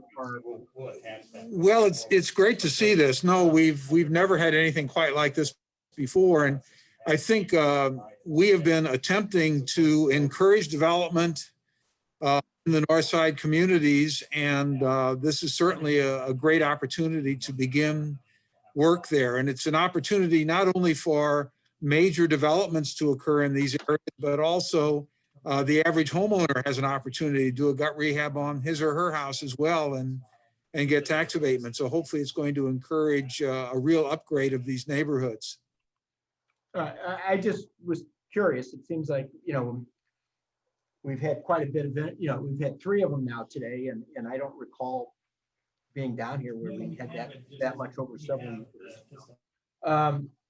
Mr. Chairman, I will mention while I am on that I don't believe we've heard Board Bill 195, which is another one from Alderman Todd. Oh, did I miss that? If I did, I apologize. We will get to it. Okay, good. I apologize, Alderman, if I missed your, we'll circle back right away. Let's get through this first, though. Sure, sure. Alderwoman Hubbard. Alderman Coder, any questions? Thank you. No questions. Alderwoman Spencer. Have either audio or my camera's not on. Alderwoman Spencer. Alderman Oldenburg. Alderwoman Boyd. No questions. Okay, hearing no other questions, the chair will entertain a motion for Board Bill number 213. Second. It's been moved and seconded. Previous. Request for previous roll. Hearing no objections, we'll consider Board Bill number 213 is passed out of committee with a due pass recommendation. Mr. Chair, we didn't hear who made the motion. I'll make the motion to pass the board ballot committee with due pass recommendation. We'll rewrite some history, and Jeffrey, the Alderman from the 22nd Ward, made that motion. Thank you. But I believe it was the Alderwoman from the 27th that seconded it. Okay, I apologize in my usual style. I've administratively screwed up here. We need to drop back to Board Bill number 195, which we missed previously, and that's also from Alderman from the 18th. Alderman, Board Bill number 195. I probably cut him loose and didn't realize it. Is Alderman Todd on the call yet? Okay, that is my fault that we let him off. Maybe someone can get him back on. Yeah, we'll circle back, but we will certainly get it one way or the other. Why don't we go ahead and jump up to the first one that now we'll just go in sequence of them in the order on the agenda. Board Bill number 160 is mine. That is a historic landmark designation. I believe we have several speakers here that can kind of walk us through that. Dan Krasnoff from our, Dan, do you want to start off? And then we have three speakers. Why don't you give us some background on this, Dan? Dan, you got to unmute yourself. Dan. No, can you hear me now? Yes. Okay, good. Well, thank you, Mr. Chairman. I'm here today to speak in support of the nomination of 1211 Tower Grove Avenue to be a city landmark. St. Louis has a lot of unique historical architecture. We all know that, and it's an asset.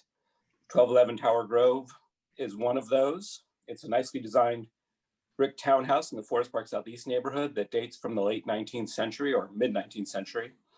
It is nominated, though, not for its design, but for its association, because it was the home of Oscar and Mary Waring. Oscar Waring was the principal of Sumner High School in the late 19th and early 20th centuries.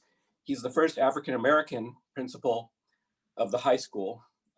This was a period where Sumner was located not at its current location in the Ville neighborhood, but in the core of downtown St. Louis. And of course, this was the period of legal segregation, this shameful period in our history. And Sumner was the first high school created for African-American students. Principal Waring, who's a graduate of Oberlin College, dedicated his life and his career and much of his life to the education of African-American children in St. Louis, along with his wife, Mary Waring, who was also an educator.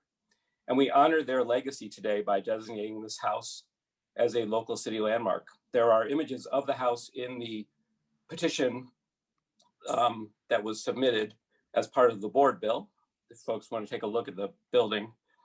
The requirements of Ordinance 64689 have been met. The Preservation Board has approved this nomination, and the Planning Commission and the Board of Public Service have also signed off on it. I know there's some other folks here who might want to speak to the history of the building. I will stop there and recommend that the board approve this, the committee approve this, and I'm happy to take any questions. Okay, we have Andrew Weil from the Landmarks. Andrew, I think I've corresponded with you. I don't know if it's Weil or Wheel, forgive me. We've certainly have known each other, certainly have known you for a while, at least via email and such. But Andrew, are you with us today? I am. Can you hear me? Yes, thank you. I'm just here to support the nomination. This nomination originated with our office. I did the historical research after our organization awarded the property what we call the most enhanced award. The property had been neglected for a long time, was in pretty bad shape, and was beautifully restored a few years ago, and realized the significance of it and the significance of Mr. Waring, and digging into that was really impressive. And also just wanted to mention that am I still on? Yes. Oh, yes. I lost the visual. That I really think that the city landmark designation process is a very important way for us as a community to recognize the diversity of our history. And this was a story that was unknown to me, but now realize how important it actually is and how important these people were. And I would just say, look forward to more landmark designation submissions originating with our office that are intended to start broadening the catalog of St. Louis landmarks to recognize our community's diversity. And last night, real quickly, I was reflecting on the irony that in this year, we may be designating Mr. Waring and Mrs. Waring's home as a city landmark while we close Sumner High School. And I really hope that doesn't happen. And I was encouraged to see that there was a little bit of a reprieve for Sumner published in the Post-Dispatch this morning. And I'm happy to answer any questions. Thank you. And for the record, is it Wheel or Weil? I apologize, Andrew. It's Weil. No problem. Weil. Thank you. Also speaking today is from the Executive Director of Park Central Development, Abdullah. Hey, Mr. Chairman and committee, we just really wanted to give our support on this. Andrew and Dan, they immediately approached us about the process of what was going on, and we were ecstatic. We ran it through the community process, and everyone was certainly just ecstatic and just overwhelmingly supportive. When we talk about Sumner High School, me being a North St. Louis resident, so many people come out of there. My pastor, Larry Lee, from Andy Seasoning, Bill Clay Sr., Arthur Ashe, the list just goes on, and it's just an incredible designation that certainly needs to be preserved not only in the 17th Ward, but in the city of St. Louis, to show the commitment and the contributions that African Americans have made in this city. But also, one of the unique things about this was in the 1900 census, Mr. Waring and his wife were the only African-American homeowners that showed up on the census in Forest Park Southeast at the time. So the house itself and them just being trendsetters and leaders in the community is incredible. So we just stand behind this project from not only from a Park Central standpoint, but from a personal standpoint, and being from North St. Louis, this is something that's really great to see. And we hope that the committee and the full board eventually will support this overwhelmingly. Thank you. Thank you, Mr. Abdullah. We'll go through the committee now. Alderwoman Boyd, any? Would I be able to say one more thing? Oh, I'm sure. sorry. Sure. Well, if this passes, Mr. Abdullah and I have spoken, and hopefully we'll be in a position where we can all gather together. But Mr. Abdullah and I don't mean to speak for him, but and the Sumner Alumni Association, I believe, are interested in having some kind of celebration when the designation is passed, and maybe this spring. And we'd love to have the Board of Aldermen in general participate in that. Sounds like fun. Just getting together will be fun, but that sounds like a special occasion. Alderman Boyd, any questions? No question, Mr. Chairman. Thank you. Alderwoman Davis. No questions, Mr. Chairman. Thank you. Alderwoman Hubbard. Alderman Coder. No questions, Mr. Chairman. Alderwoman Spencer. I have no questions. Thank you, Mr. Chair. Thank you for your work on this, and please add me as a co-sponsor. Will do. Thank you. And I don't want to take credit for other people's work. We've had it's mostly the Landmarks Association, Dan Krasnoff and Abdul have done all the heavy lifting on this, but I'll take credit for other people's work anytime I can get it. Thank you all for your work on this then, Mr. Chair. Alderman from the 16th Ward, Alderman Oldenburg. Alderwoman Boyd. I have no questions. I just have a comment because it's just Landmark, thank you for your research, but it's just real, I guess you would say scary, because it shows that the work and the groundwork that the African-American community played in our neighborhoods.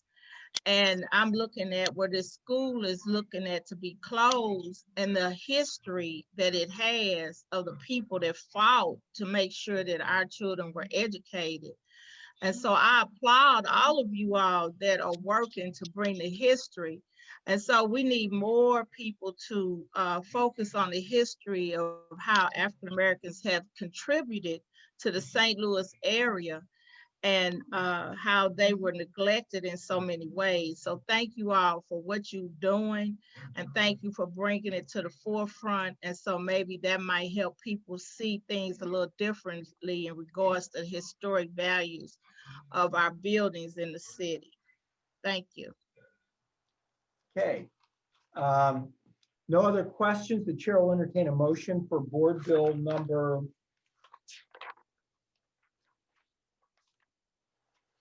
160.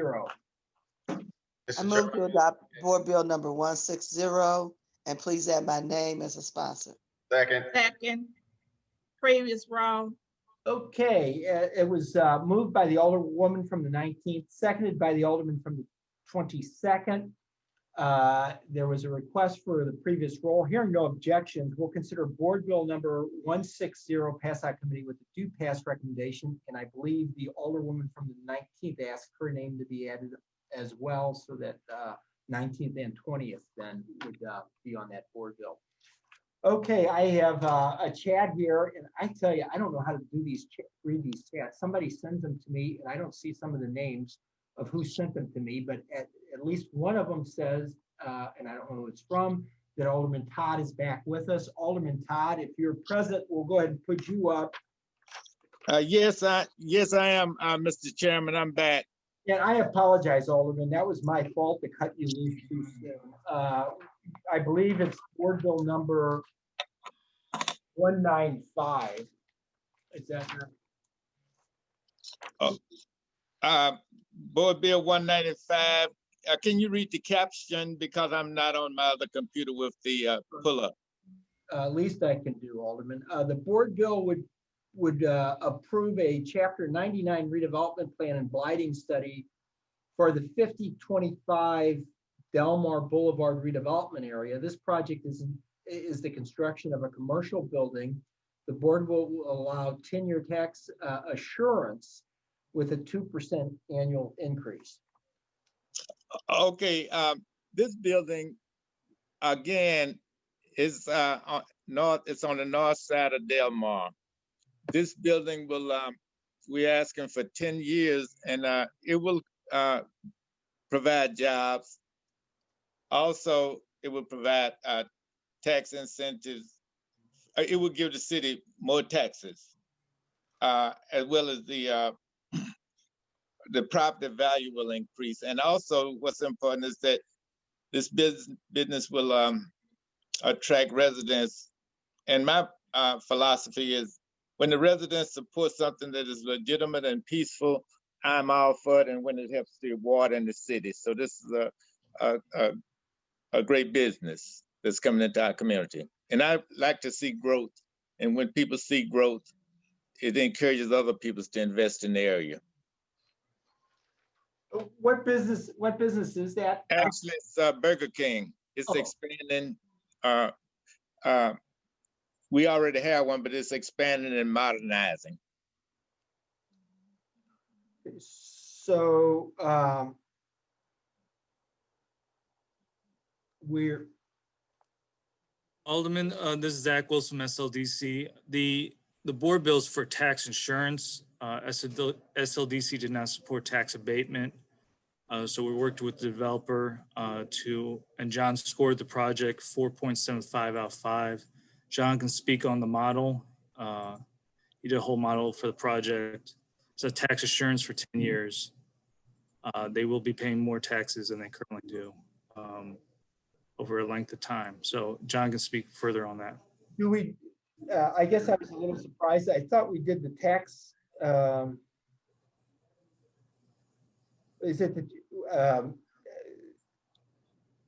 the 90? I get confused why we sent this to us instead of neighborhood development. Is it currently occupied? Okay. Oh, so if it's occupied, it comes. That makes sense. Okay. Yes, sir. Okay, it's just very unusual for us, to do, to do a tax abatement on a project like this, and plus, the fast food aspect of it. We agree, and that's why it's a tax insurance, and John scored the project also. Okay. So we can maintain at least the current taxes, and then it would grow at least 2%, up to 2% a year. Is that correct then? John, can you speak on more of the details, please? Yeah, actually, the taxes are going to roughly double, and then after they double, they will be held constant at a 2% annual growth rate after that point.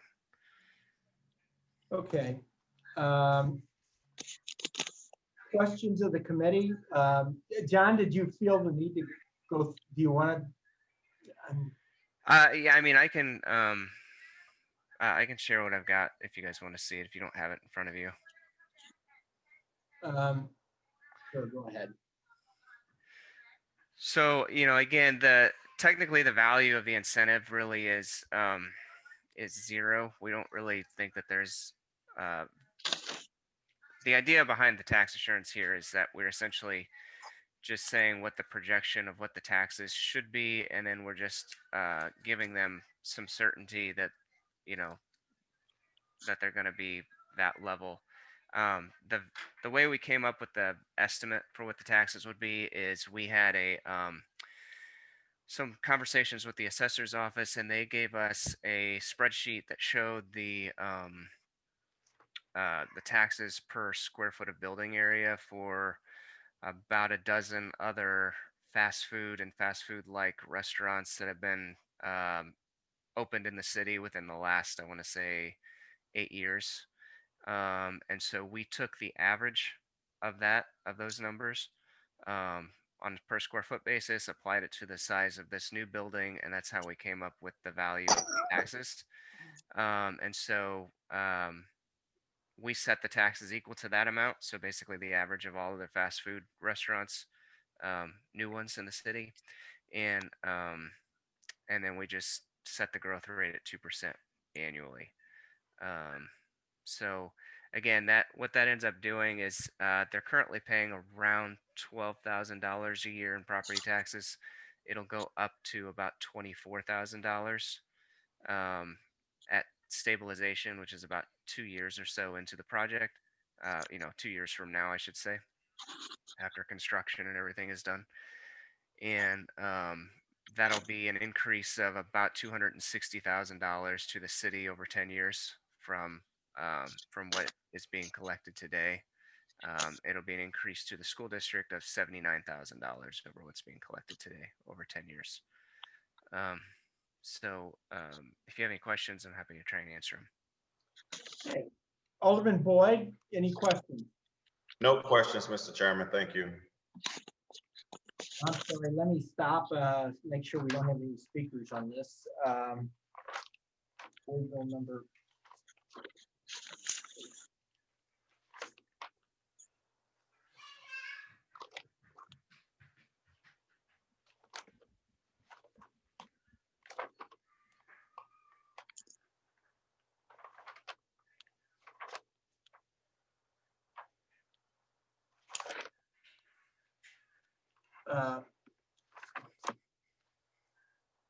Dave Adam signed up to speak in favor of this. Is Dave with us? I am, Chairman Roddy. Did you have anything to add? I'm certainly here to, I'll give a quick introduction. First of all, thanks to Alderman Todd for coming out, meeting our team, learning about the project before he determined that he was going to support it, which is appropriate, of course. What my client intends to do is something in the industry called a scrape and rebuild.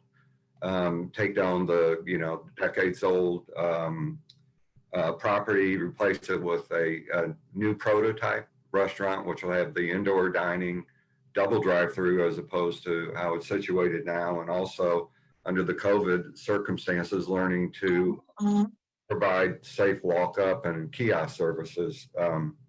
The new design will hopefully, for the developer, result in higher sales to pay back the investment. And so it'll also be accretive to the city if that works, that sales tax will increase in addition to property taxes.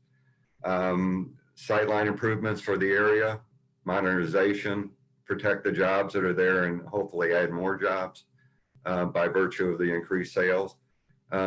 Create a gathering spot for people that's a healthy, clean environment, and improve the general area. Continue to help St. Louis improve its sight lines and services to the local community. Frankly, this client is a corporate client of mine, and they indicated to me during the early COVID circumstances how dramatically their building plans across the board. They have 23 locations now, hope to expand and or renovate existing stores. And they indicated that they had shelved their plans at this location due to the drops in revenues. And of course, being a local guy, I lobbied them to permit me to approach the city for support and incentives such that they might put it back on their plans. And so they allowed me to do so, and worked with John closely in order to find out what incentives were available, and he put a very, very sharp pencil to it. And this is what was granted in the suggestion to help the project without giving any thing away, let's call it. that would be unduly granted under the circumstances. So those are some points I wanted to make, and thank you for your considerations, and here to answer questions also. Thank you. Alderman Boyd, we'll go start again. Alderman Boyd, any questions? I don't have any questions, but it was enlightening to hear Jonathan talk about tax assurance, and I probably would like to hear more about that at another time. So, thank you. Okay, Alderwoman Davis. Mr. Chairman, I just wanted to say thank you for the opportunity to see this project take place. One of the things that we do know is with the project that's being done on the north side of Delmar, with the mixed use development that's going to have additional housing, what has already taken place on the north and south side of Delmar with the expansion of Third Degree Glass, with the Magic House and Craft Alliance, I'm pretty sure you're going to have more customers. So we're happy to see this. This is what we need to see, new and modern in these areas, so the people, when they drive through, they can see that this is a community that should be seeing development. And I appreciate it. And again, congratulations to you, Alderman Todd. Thank you, Madam Alderwoman. Alderwoman Hubbard, Alderman Coder. Thank you, Chairman. I have a question, I guess, for Alderman Todd or Mr. Adam, I guess. How many jobs, I guess, does the current Burger King, or how many people does it employ? How many full-time, how many part-time? There are 20 jobs currently. The full-time, I believe, is at that store is 12 at this time, and then the 8 full-time equivalents would be, a number of younger people at the entry level and so on. So we've got entry level and mid-management level, let's call it, where people are full-time and have benefits and so forth, earn greater than minimum wage across the board. Okay. And so this is a team. If you ever visited the website of the client, they would indicate, their interest in community and so forth. And, I will not be a salesperson here, but leave it to Alderman Todd to talk about his visit with the team and why he gained support. So it doesn't sound self-serving. First, let me, at one time when I was a kid, there was a place called Sarah Lou's on Sarah and St. Louis Avenue. I worked there. So I want to talk, the part-time jobs are very important to young people. I was a teenager and I was able to buy clothes, and it really was very helpful. But getting to this Burger King, the first thing is I had the wonderful opportunity to meet the staff and management, and they gave me a clear vision of how it would, first of all, it would be professionally done. And as Alderwoman Davis said, when people pass by, we want to see the state of the art restaurants. We don't want to see second class. But the second thing is that employment will be increased.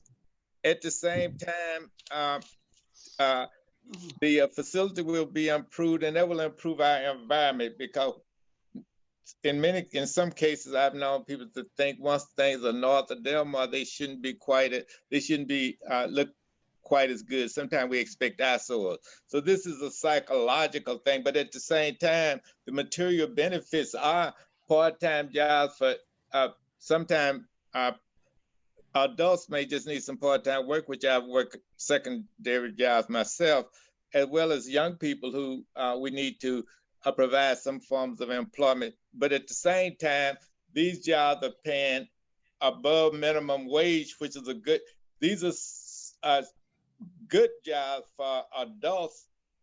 And also this can be an opportunity for adults to work They can also grow within the company, as well as some of them may want to start their own company, as well as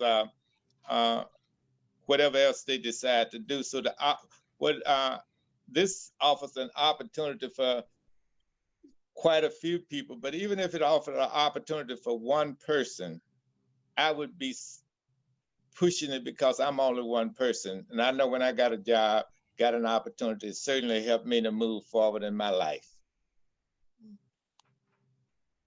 Thank you, Alderman. Nothing further. Alderwoman Spencer. Thank you, Mr. Chair. My questions have been answered. I appreciate the opportunity. Alderman Oldenburg. Alderwoman Boyd. No questions. Okay. Chair will entertain a motion to pass out of committee with a do-pass recommendation, Board Bill number 195. So moved, Mr. Chairman. Second.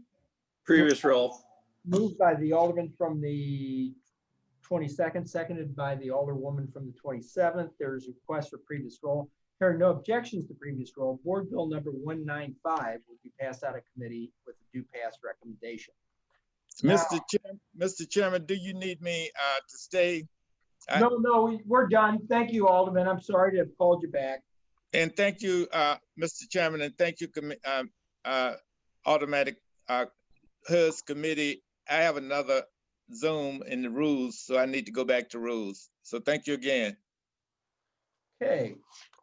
Next up is Board Bill number 186, I believe,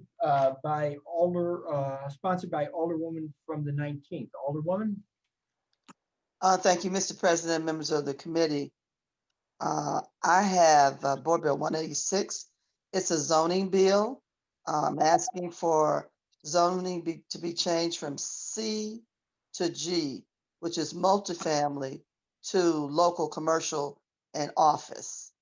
This is for an address 3636 Page. It is it's a strip mall there, a small strip mall that was built a couple of years ago.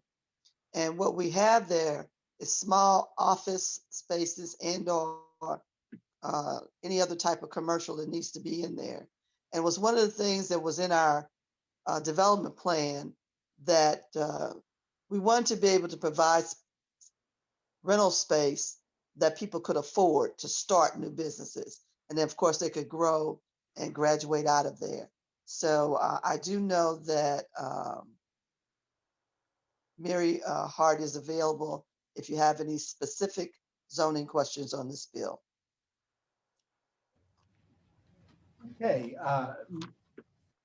Let's see. If there's no questions on the, well, why don't we go through and see if there's some questions. Alderman Boyd, any questions? No, Mr. Chairman, thank you. Alderman Hubbard, Alderwoman Hubbard, excuse me. Alderman Kodar? No questions. Alderwoman Spencer? No questions. Thank you, Mr. Chair. Alderman Oldenburg? Alderwoman Boyd? No questions. Okay. Hearing no other questions, the chair will entertain a motion to pass out of committee with the do-pass recommendation, Board Bill number 186. So moved. Been moved by the Alderwoman from the 20th, seconded by Previous the roll. From the 22nd. There's a request for a previous roll. Hearing no objections to previous roll, Board Bill number 186 will be passed out of committee with a do-pass recommendation. Board Bill number 187, and this is a zoning bill by for the 17th ward. Is there somebody from zoning that can speak to this? This is this is for the Bark K. This is Dylan Mosier. I'm on the line for Mary Harburton.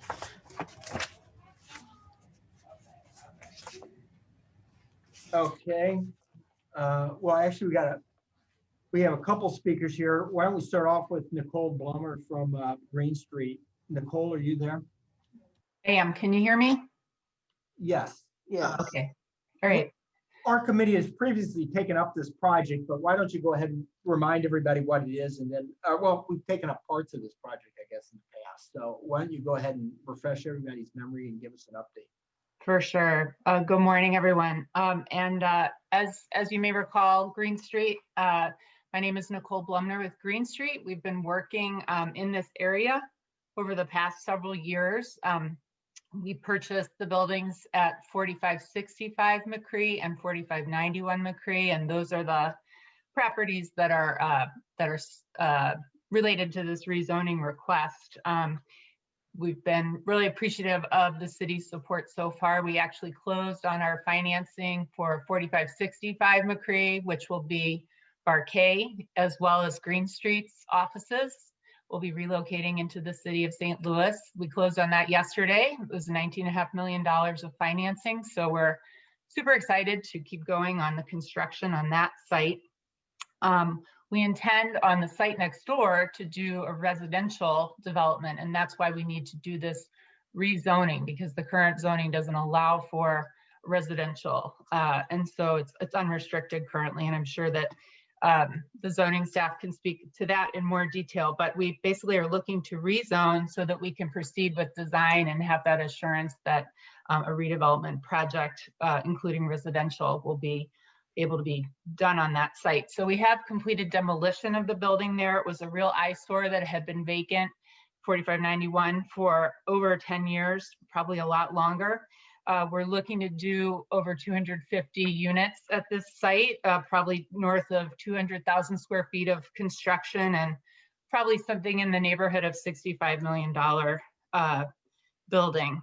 And we're also looking at some more opportunities in that area. We see a lot of potential for further redevelopment of that McCree corridor between Vandevenner and Kings Highway. So I think that's kind of the high level. Thanks for your consideration. We're happy to answer any questions. Okay, thank you. Thank you, Nicole.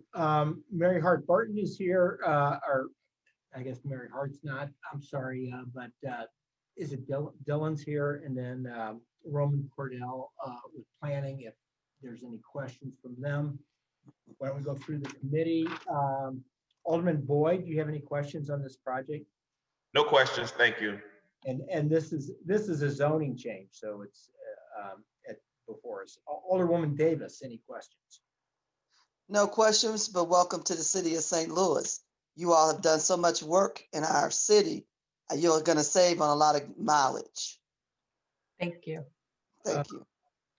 Alderwoman Hubbard, Alderman Coder, any questions? No questions. Alderwoman Spencer? Alderwoman Spencer, Alderman Oldenburg, Alderwoman Boyd. I have no questions. Learned something new today. Thank you, Alderwoman Davis. All right. Okay, hearing no other questions, the chair will entertain a motion to pass out of committee Board Bill number 187. I move that we adopt Board Bill 187 with the due pass recommendation. It was moved by the Alderman from the 7th, seconded by the Alderman from the 19th. There's a request for previous roll. Hearing no objection to previous roll, Board Bill number 187 was passed out of committee with a due pass recommendation. Next up is Board Bill number, another one by me. Board Bill number 189. And this is for property over the Foundry project. And this is also a zoning bill. Speaking to this is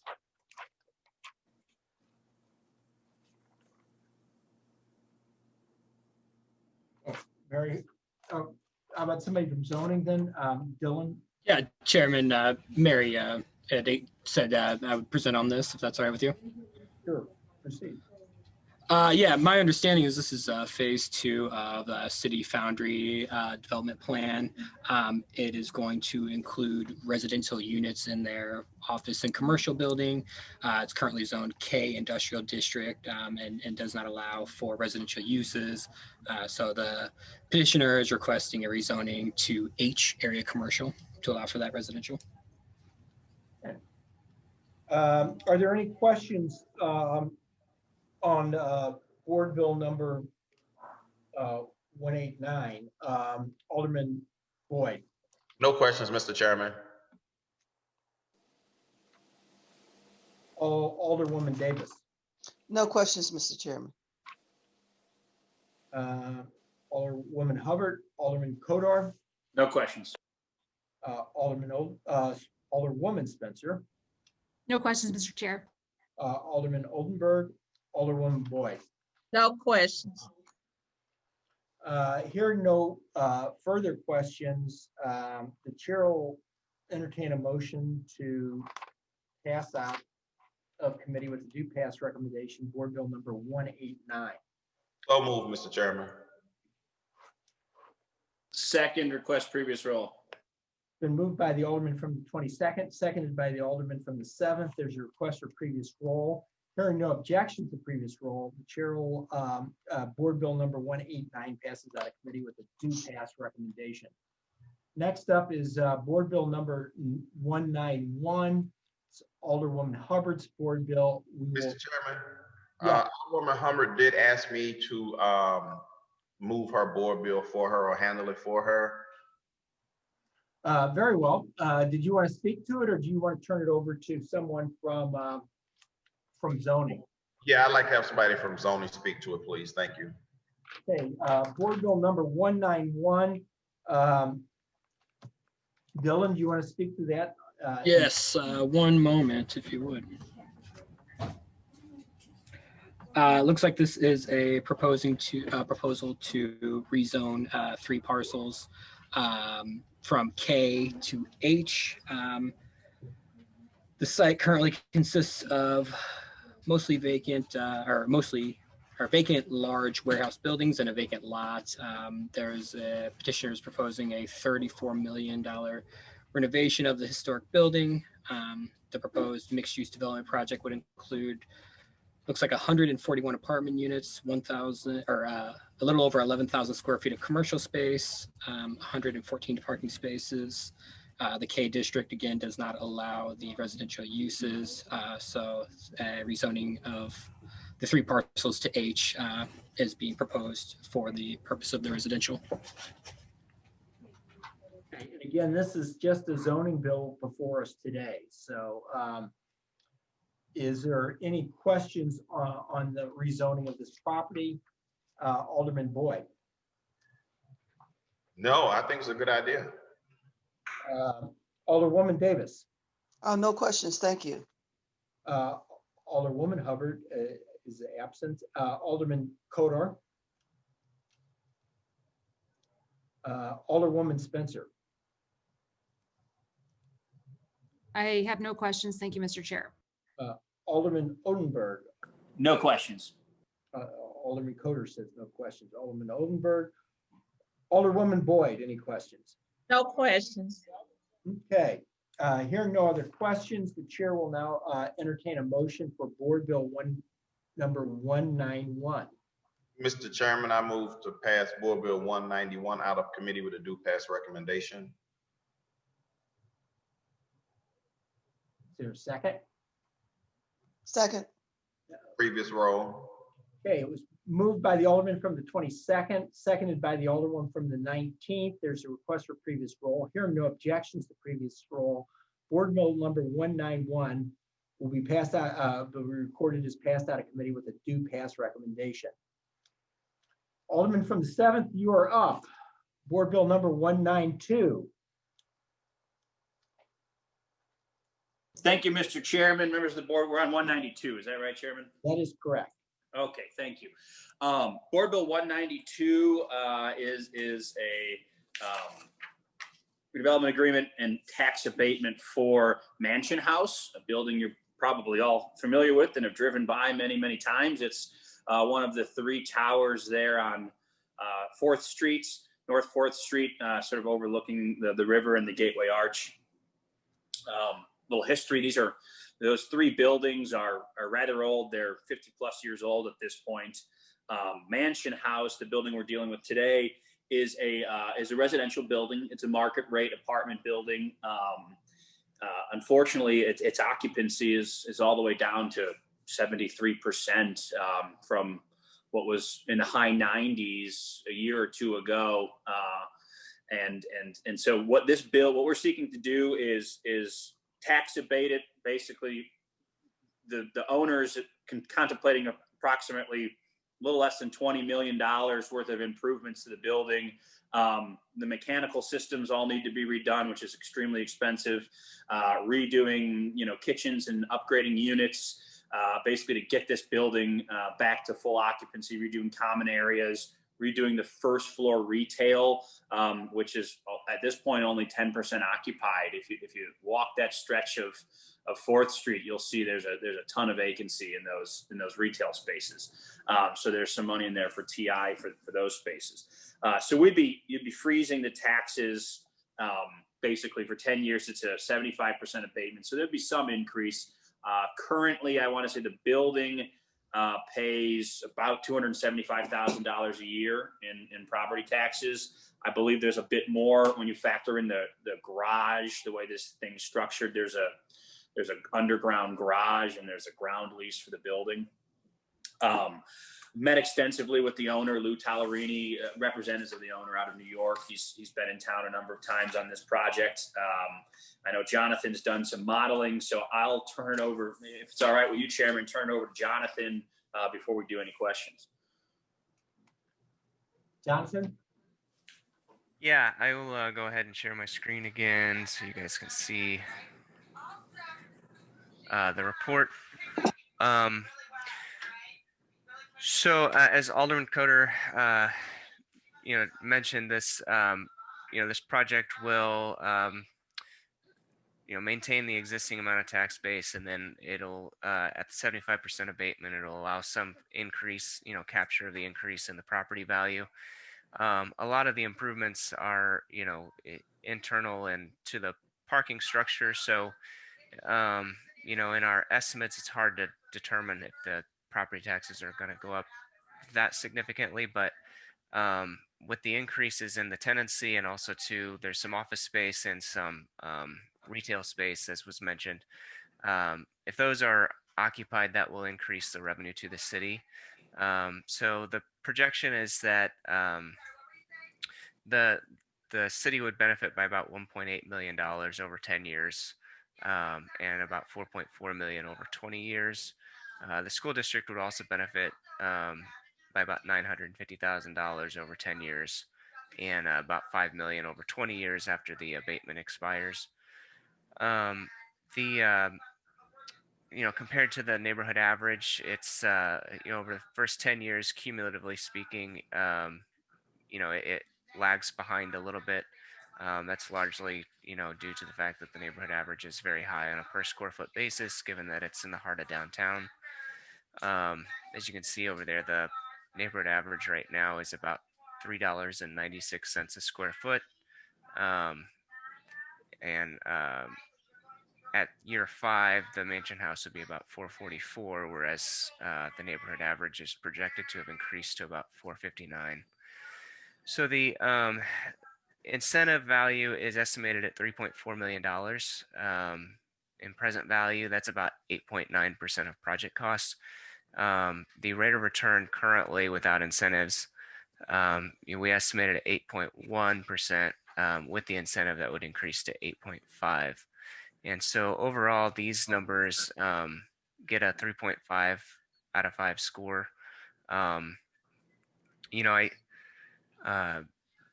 sometimes look at these charts and, when I compare the projects, like this got a 3.5 out of 5, and I know the Kingsway got a 3.5 out of 5, but Kingsway was, not hitting the neighborhood average until like year 23 or whatever, whenever basically the TIF expired, whereas this one goes all the way up to the sustainable value, and still only gets 3.5. And the reason for that is because we look at the economic sort of area. This is an MVA category A, whereas the other one was sort of averaged out to a category G.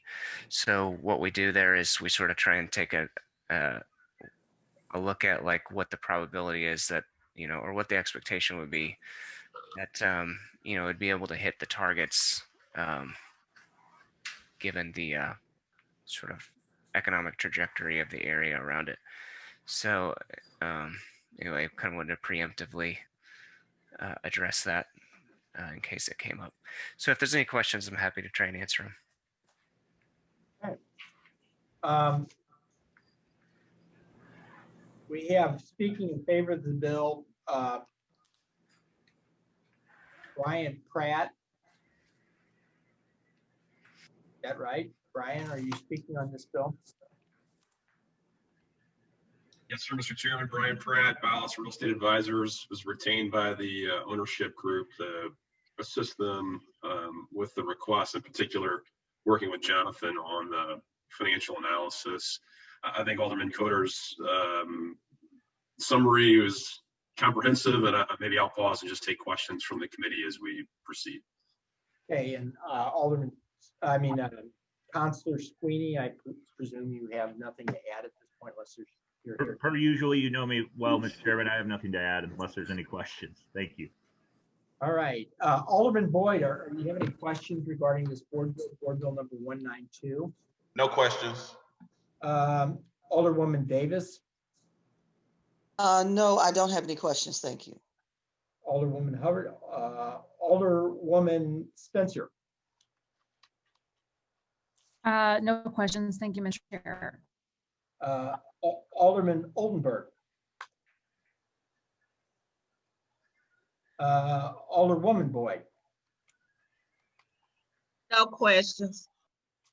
Okay, hearing no other questions, the chair will entertain a motion. Chairman, point of order. Sorry, before we take questions, there are two amendments in the Dropbox for this board bill that we've got to take up that were at the request of the Planning Commission. Sorry, I should have said that in my introductory remarks. Okay, so the first thing we need to do then is do you want to speak to the amendments, Alderman, and you can offer them one at a time? Yeah, I can speak briefly.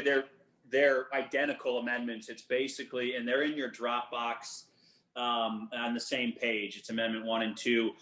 Basically, all we're doing, we have a new plan downtown, the Design Downtown Neighborhood Plan that was formally adopted by the Planning Commission, and it speaks to first floor, frontage retail space. So we're just incorporating some of that language into the redevelopment agreement at the request of the Planning Commission. I think we'll see this in redevelopment agreements for downtown projects going forward.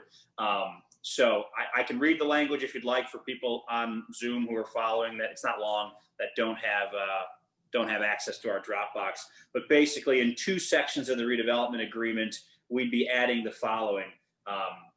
The area is in the Design Downtown St. Louis Neighborhood Plan, which proposes frontage street segments which call for form-based measures on designated active street frontages, one of which includes 4th Street. The redeveloper shall therefore provide an active street frontage along 4th Street, such as active commercial storefront space, which the developer has agreed to do. They have certainly want to rent their first floor frontage space and have no intention of getting rid of that space. Part of what we're trying to do is encourage people to rent it. So there's two amendments adding that language in two sections of the redevelopment agreement. Well, that's good. I'm glad that downtown's starting to take a look at the farm-based code type of issue. I think that'll be, long-term very good for downtown. Let's see. There's two separate amendments? Did you say, Alderman? Yeah, I'll just take them. They're on the same piece of paper, but I can take them one at a time. If it's all right with you, Chairman, I would move to adopt Amendment number 1 to Board Bill 192. Okay. Second. It's been moved by the Alderman from the 7th, seconded by the Alderwoman from 19th to amend Board Bill number 192 for the amendments submitted on our Dropbox. Request for previous roll. Request previous roll. The request for previous roll. Hearing no objections, we'll consider that properly. Then I guess we need to take up the second amendment to get that properly. I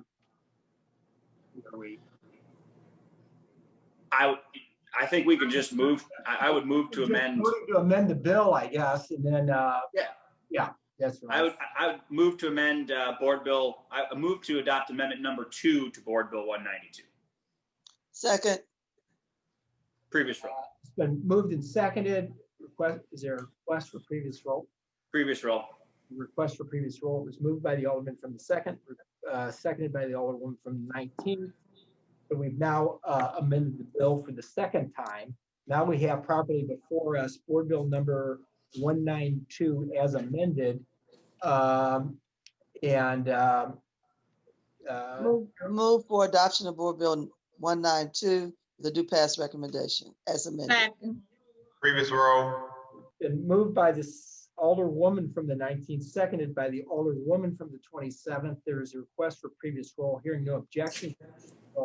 Board Bill number 192 is now passed out of committee with a do pass recommendation. Okay, Board Bill number 193, and that is also sponsored by Alderman Coder. Alderman?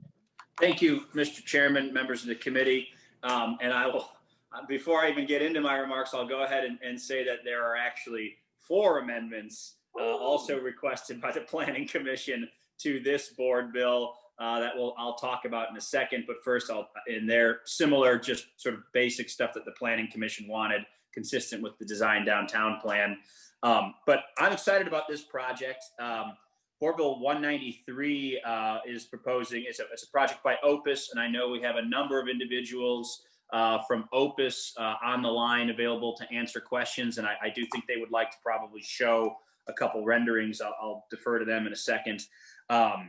This is actually city-owned land, and we're still working through the process with it's controlled by the parcel in question, which is on Spruce Street, basically 10th and Spruce. You may all remember, it's the Couples Station area. It's actually a historic district.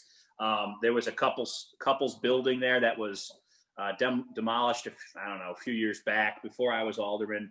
It was in a state of disrepair and crumbling and had to be taken down, unfortunately. It was a very historic building. So it was one of the couples buildings that couldn't be saved. So this is if you go over there towards Wheelhouse and Start Bar, this would be that empty, grass lot there that the treasurer maintains. So Opus is proposing to acquire it from the city with the approval of the Parking Commission. There's a companion bill introduced on that. We're still waiting Parking Commission approval before moving that forward. Acquired the land from the city for $2.3 million. And then they're proposing a $31.4 million mixed-use building with 146 market rate apartments and 3,000 square feet of commercial space, and about 55 parking spaces. Less parking, not one-to-one, because it's literally being built adjacent to a city-owned parking garage, the couples garage there. We're proposing this is a lower request than you're probably used to seeing downtown. It's a 10-year, 40% abatement. So 40%. Taxes after the improvements are erected. Obviously, currently the land pays no taxes. The city owns the property. If it's Chairman, I'll defer to you whether you want representatives of Opus to show some pictures, share their screen, and talk to the project a little bit, or if you'd like to hear from Jonathan. Why don't we go ahead and have pictures of the project and understand it first, and we can look at the economics of it second. All right, thank you. Opus team, I'll defer to you guys. Who wants to go ahead and try to share their screen and show us a few pictures? Yeah, thanks, Alderman Coder. Ryan Carley here with Opus Development Company. I'm Director of Development. I'll attempt to share my screen here. You all seeing that? We are. Right. So Alderman Coder did an excellent job summarizing the project in question. So this is the rendering you see in front of you is a draft conceptual rendering. We still have yet to refine the plan, but the intent really here is to do our best to weave in the building structure and design for the rich history in the neighborhood with some modern and relevant construction. We're really looking forward to this project and contributing to the other dynamic developments that are happening downtown and offering the ability for the true live, work, play lifestyle for the residents that we're targeting, to be able to have proximity to public transit, employment, and entertainment. And think that this will really enhance urban core corridor between Enterprise Center and Busch Stadium. Our target demographic here is young professionals seeking a community atmosphere in a very active urban environment. And our amenity spaces will accommodate that as well, with state-of-the-art fitness, club and game room, outdoor amenity deck with a pool, and work from home space. Our unit mix is also designed accordingly, with 80% of our units being studio and one bedrooms, with our total rent ranging from $1,000 to $2,500 per month. So we have studios, one bedrooms, and two bedrooms, with 80% of those being studio and one bedroom units to attract that younger professional. And I'll just click on, this is our massing. It fits very well within the area there, as you can see. It's really, we believe it to be a natural fit. And I'd point out while we have this photo up that that's the couple's garage there. Correct. Yeah, the white structure there. That's right. Yeah. So as Alderman Cohn mentioned, we've got 55 surface parking spaces. I'll flip to the next slide here. At grade, kind of below the podium structure, behind the retail and the amenity space, and then directly adjacent, you can see on the kind of the bottom of this plan here, the couple's garage. So we have a parking leasing license agreement that we're negotiating currently with the Treasurer's Office for up to 145 parking stalls there. And here's our second floor plan, amenities on the second floor with an amenity deck and a pool. And then our typical 3 through 6 floor plan showing our units here. So happy, we have representatives from our team on as well if there are any other questions. Thank you for the opportunity. Thank you. We have a number of speakers signed up. I presume they're all associated with the open group. We have Tom Callahan, Ryan, which we just heard from, Nicholas Van Sheever, Mark Brady from Pozzanelli, Gary Schubert, Nicholas. Did any of them care to speak, Alderman from the 7th? Or Chairman, they're all here, part of the development team, available if we have, very specific questions. But I think Ryan has given a good overview. Okay, then why don't we go ahead and move on to Jonathan. Sure.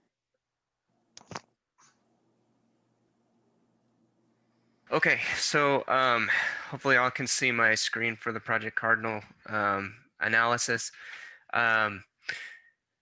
So this project does score very well. It gets 4 out of 5 on the scorecard model. It is estimated to generate over the existing base about $1.1 million to the city over a 10-year period. It's about $2.4 million over 20 years. Similarly, the school district will get an additional $1.3 million over 10 years and about $3.6 million over 20 years over the existing base. The project incentive value is about $1.8 million, which is about 5.5% of the total project cost. The rate of return is 6% without any incentives and 6.2% with the incentives. We show that that's below the typical range on an unlevered IRR basis, but my understanding is that the project will be benefiting from the opportunity zone, and so that will these rates of returns are based on pre-tax rates of returns, and so those target rates are also based on pre-tax rates of returns. And so if the tax rates, income tax rates, are significantly lower than those market average rates of return, don't necessarily apply to a project. They would be lower than what that would show, and so therefore I don't think it's unusual that the 6.2%, I don't think that's unusually low or anything. So if you have any questions, I'm happy to try and answer them. Okay.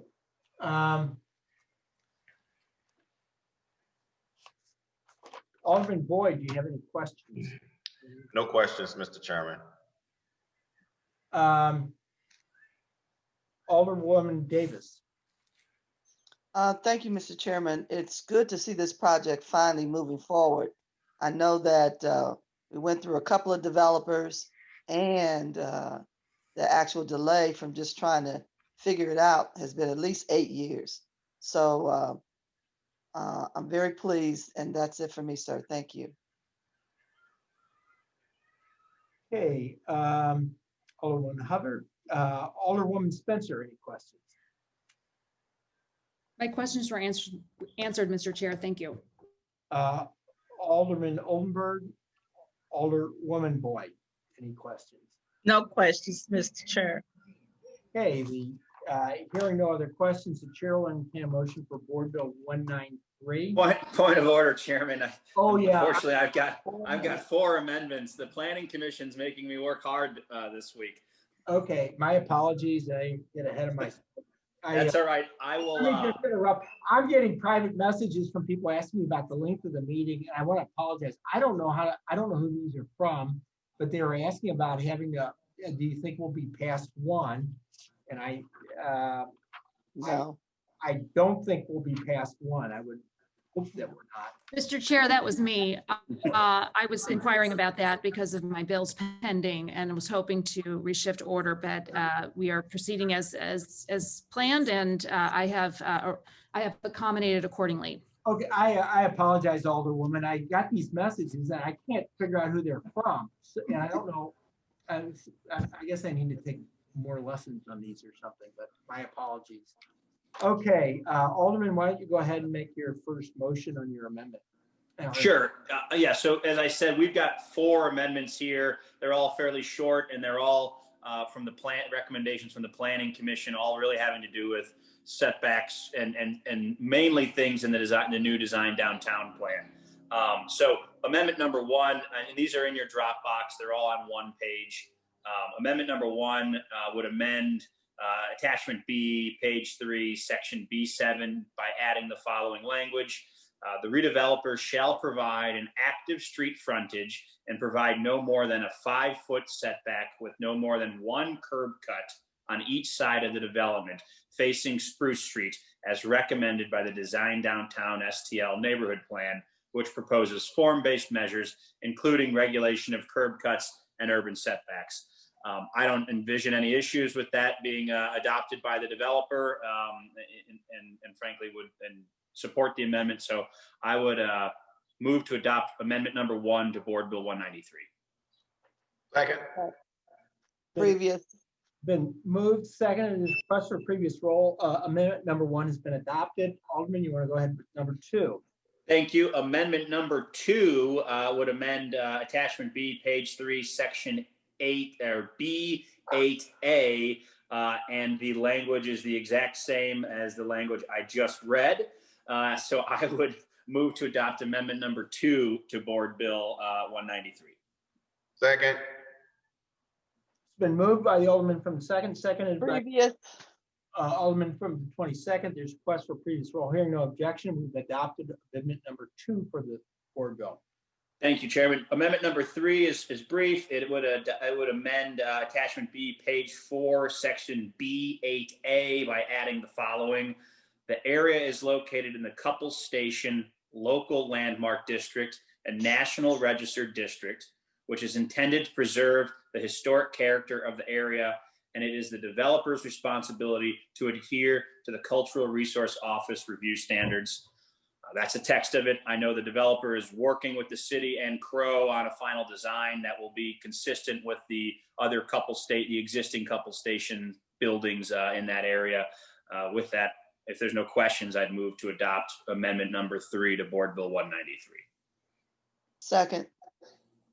Been moved by the Alderman from the 7th, seconded by the Alderwoman from the 19th. Previous. Previous roll. Request for previous roll. Hearing no objection, the 3rd amendment. Thank you. And then the final amendment, amendment number 4, would amend attachment B, page 5, section B9 by adding the following language. The redeveloper shall not be permitted to build non-accessory parking lots within the area as recommended by the Design Downtown STL neighborhood plan, which aims to eliminate accessory parking lots within downtown. Redevelop, I don't believe the developer has any issues with that. The surface parking that they showed you in the renderings would be internal within under the first deck. Most of the parking for residents and everything will be in the adjacent garage, where the purpose of this is we're trying to very much discourage surface parking downtown. We have a glut of parking. We don't need more surface lots. If there's no questions, I'd move to adopt amendment number 4 to Board Bill 193. Second. Previous row.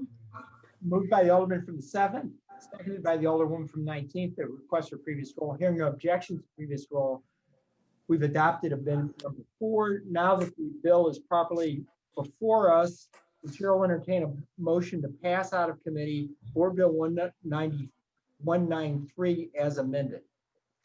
I move that we adopt Board Bill 193 as amended with a due pass recommendation. Second. Previous row. Been moved by the Alderman from the 7th, seconded by the Alderman from the 22nd. There's a request for previous roll. Hearing no objection to previous roll, Board Bill number 193 as amended is passed out of committee with a due pass recommendation. Okay, Alderwoman from the 20th. Sorry for missing your chat messages. I guess I need to learn how to use this a little bit better. Alderwoman, we'll take up Board Bill number 204 now. Thank you, Mr. Chair. Board Bill 204 is the extension of an existing Chapter 99 along the Chippewa corridor and between the Grabway Park and Dutchtown neighborhoods. This is the most challenged part of the Grabway Park neighborhood, being on the south side and the northern side of the Dutchtown neighborhood. This was a Chapter 99 that had been in existence, and as you know, the city sort of became very cognizant of those timeframes. And so the recommendation here is to simply extend that district Chapter 99 for another duration of 10 years. Great. Let's see. Do we have a speaker on this? This Board Bill number 204.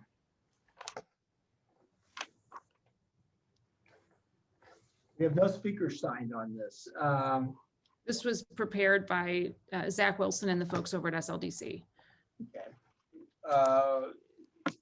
Alderman from the 22nd, any questions on Board Bill number 204? No questions. Happy to support it. Alderwoman Davis. No questions. Alderman Hubbard, Alderman Kodar, any questions? No questions. Alderman Oldenburg, Alderwoman Boyd. No questions.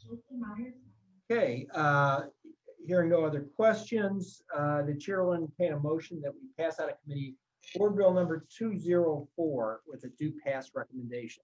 So move. Second. Previous. Been moved and seconded. I'm sorry, who made that motion? 22nd. 22nd made it, and it was 27th that made the second. Is that correct? Yes. Okay, and there's been a request for the previous roll. Hearing no objection, Board Bill number 204 is passed out of committee with a due pass recommendation. All right, Board Bill number 206, Alderwoman Davis. Thank you, Mr. Chairman. Board Bill 206 is a Chapter 99. It's a blighting study for 1801 Washington Avenue. It's a plan to build a new high-rise for residential and commercial on the first floor. If you're familiar with that area, you normally would see a big parking lot. In the last few years, Windows on Washington parked a lot of yellow buses there. So that particular property has been purchased to build a new high rise there. And this will be the first building built in that near downtown area in about 60 years. So it's good to see this development come to the area. I know that I have, I think Zachary's representing us from SLDC, and I welcome any of the persons who are signed up to speak to move forward, and I can always intervene when necessary. Okay, Board Bill 206, we have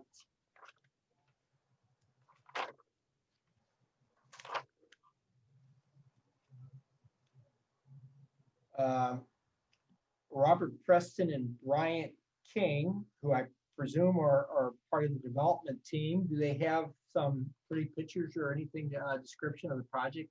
I sure hope so.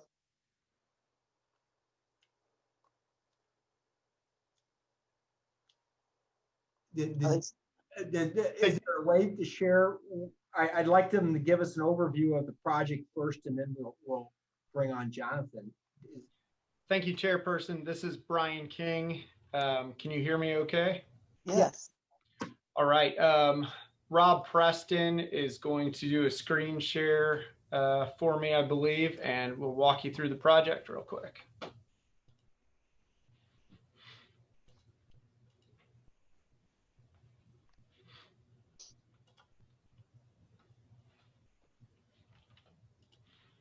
Rob, are you there?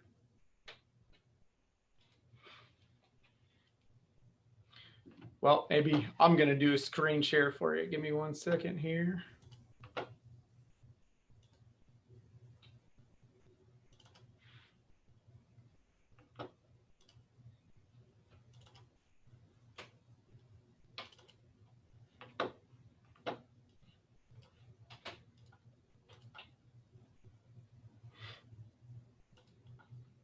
Brian, I just talked to Rob. I think he's stepping back. He stepped away from his computer for a second.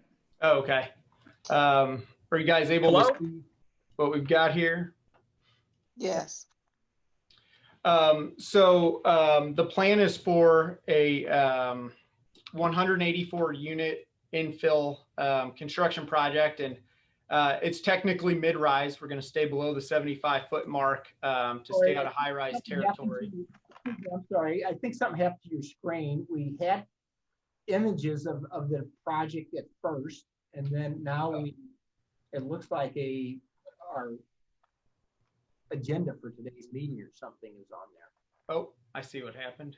Yeah. How about now? There we go. Here we go. Okay.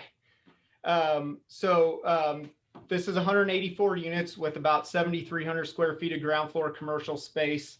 We're going to include about 220 parking spaces, both subterranean and behind the retail space. Contains a third floor amenity deck. So that, like Alderwoman Davis said, this will be the first new construction project in downtown West in about half a century. So we're hoping this is a catalyst for some future projects in the area as well. This will be a mix of studios and 1-bedrooms. We're hoping to serve the incoming jobs to this part of the city that Square and the NGA headquarters will bring, as well as kind of fill in what we call a missing tooth in the walkable landscape along Washington Avenue here. So, I'm happy to answer any questions that you guys may have. Okay. Why don't we go ahead then and bring up Jonathan and go over the financials of it. And if you could stick around, if there's any questions of the committee members, we may call you back up. Jonathan, the floor is yours. Okay, thank you, Alderman Roddy. Yeah, this project does well. It does get a 3.5 out of 5. Again, I guess I want to clarify, when we say 3.5 out of 5, that basically means 3.5 is it hits our goals. For a project that is considered a strong neighborhood, the goal is essentially that it should be hitting the sustainable revenue target right at the gate. A strong area would be an MVA A. the weaker the area is, the longer the amount of time we give it to sort of hit the targets. And then if it's, if it's an exceedingly weak area, then the target basically becomes the neighborhood average instead of the sustainable. But in this case, it's an MVAC, and so it does reach the sustainable target when the abatement wears off in year 10. And so that means it meets our goal. So it's 3.5 out of 5. The amount of revenue over the existing base generated by this project is estimated at a little over $1 million to the city over 10 years. Over 20 years, that'd be about $2.7 million. To the school district, it's $360,000 over 10 years over the existing amount, and $2.9 million over a 20-year span. Relative to the neighborhood average, it on a cumulative basis does not quite get to that neighborhood average. It's about $600,000 short over both 10 years, and just shy of by about $150,000 over 20 years. Similarly for the school district, it's shy of that neighborhood average over 20 years. But again, it is a vast improvement over the existing level, which you can see is that solid gray line down at the bottom. And then that dotted gray line is the city average for a property of this size. So this area is being held to a much higher standard than the city average due to the density around it. So the present value of the incentive is just north of $3 million. And again, that incentive is 10 years of tax abatement at 90%. That represents 7.5% of the project cost.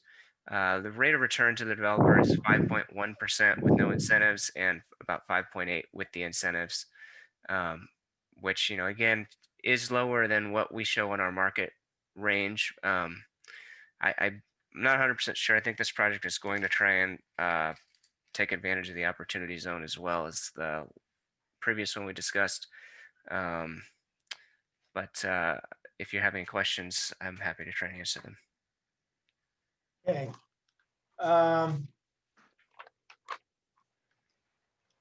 Alderman Boyd, any questions? No questions, thank you. Or any of the speakers? I'm sorry, Alderman? Alderman Boyd? No questions, Mr. Chairman. Okay, thank you.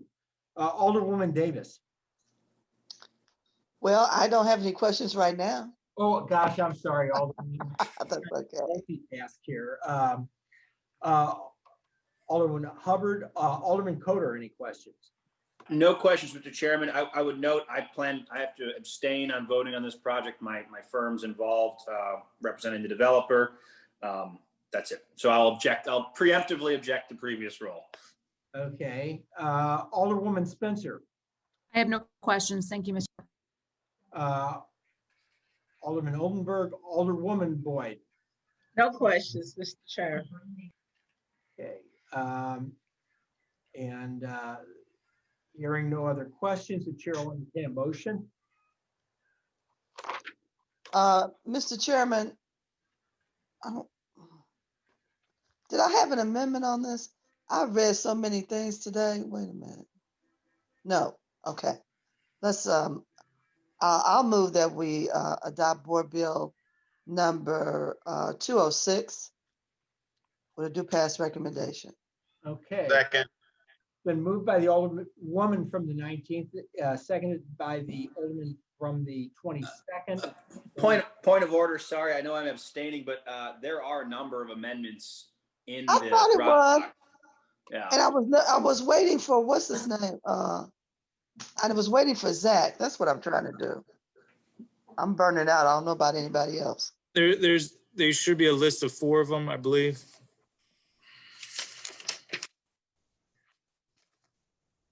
Okay, we want to move forward with, start with the First Amendment. Yes, Alderman, proceed, please.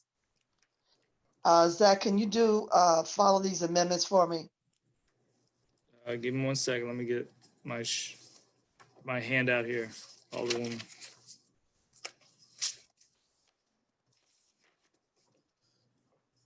First Amendment is in the language, the garment district designation is recommended recommendation of the Design Downtown STL Neighborhood Plan is intended to cater to fashion design related business. The developer, to the best of their ability, is hereby encouraged to attract and retain fashion or design related business. That was section B2 is where it's going to be added. Right, and I'll give an explanation to that. Thank you. Formerly, as most of you all know, the fashion incubator was at 900 Washington. And the plans are to move it into that area and have a concentrated effort in the fashion industry. So it's important to amend this to make sure that that designation is not lost. So I would like to go ahead and give it back to you, Chair, to see if there are any questions on the amendment. No, I think these, it sounds like this is fairly consistent with the downtown plan that we previously discussed. So unless there's any objections, why don't we go ahead and take these up and move them through. Okay. A long day, so. So I move that we adopt Amendment 1 for Board Bill 206 with a due pass recommendation. Second. It's been seconded by the Alderman from the 22nd. We'll have to take a roll call on this, and then we can use previous roll for a few of these. Then, Madam Clerk, please call the roll. I'll do my best. Oh. She's in another committee here. I don't look as cute as her, but I can call the roll. Okay. Alderman Boyd. Aye. Alderwoman Davis. Aye. Alderwoman Hubbard. Alderman Cohn. Abstain. Alderwoman Spencer. Aye. Alderman Oldenburg. Alderman Oldenburg. Okay. Alderwoman Boyd. Aye. Chairman Roddy. Aye. Alderman Oldenburg. You have 5 aye votes. Okay, by your vote, we've adopted the First Amendment. Okay, let's move forward, Zach, with Amendment number 2. This language is going to be for the following next three amendments. It's added in 3 different parts of the plan. This part is page 3, section B7. The redeveloper shall provide an active street frontage along Washington Avenue and 18th Streets and provide no more than 5 feet setback with no more than 1 curb cut on each side of the development facing 18th Street or Washington Avenue, as recommended by the Design Downtown STL Neighborhood Plan, which proposes form-based measures including regulation of curb cuts and urban setbacks. Mr. Chair, as we have heard these amendments for other development plans, if it's okay with you, I could make a motion to approve. Yes, we'll accept that as a motion. It's been moved. Is there a second? Second. Second. It was moved by the Alderwoman from the 19th, seconded by the Alderman from the 22nd. Request for previous roll. Previous roll. Then there's a request for previous roll. Hearing no objections, we'll consider the Second Amendment as adopted. We'll move on ahead on the Third Amendment. They're all the same, are they not, Zach? Or yes, sir. Okay, go ahead. Pages. Yes. I'd like to move to adopt Amendment 3 with a due pass recommendation. And moved by the Alderwoman from the 19th, seconded by the Alderwoman from the 27th. Request for previous. There's a request for previous roll. Hearing no objection, we'll consider the Third Amendment as adopted. Last one. Mr. Chairman, I'd like to move for adoption of Amendment 4 with a due pass recommendation. Okay. Second. Then moved by the Alderman from the 19th, seconded by the Alderwoman from the 27th. Previous roll. Request for previous roll. Thank you, Alderwoman. It's long in the day, and my committee members are getting a little. Hearing no objection, we will consider the Fourth Amendment as adopted. Now we'll go ahead with the board bill properly before us. We will vote on board bill number 206 as amended. I move for adoption of Board Bill 206 as amended with a due pass recommendation. Previous row. It's been moved by the Alderwoman from 19, seconded by the Alderman from the 22nd. There's been a request for previous roll. Hearing no objections to the request for previous roll, Board Bill number 206 as amended will be passed out of committee with a due pass recommendation. Alderwoman from the 27th, you've been awfully patient. We're now taking up your board bill. Do you have Maple? Yeah. We need to do a. What do we need to do? Oh, I follow Alderwoman. There was some. I think he's ordering his lunch. Well, are you buying lunch for us all, Zach? Is that it? No, sir. I have too many kids. So I apologize. Okay. I was going to give you my address to have it delivered if you were. Okay, board bill number 225. Alderwoman from the 27th is recognized. Thank you, Mr. Chair and the HUS committee members. I am asking for your consideration to pass Board Bill 225 in regards to Chapter 99.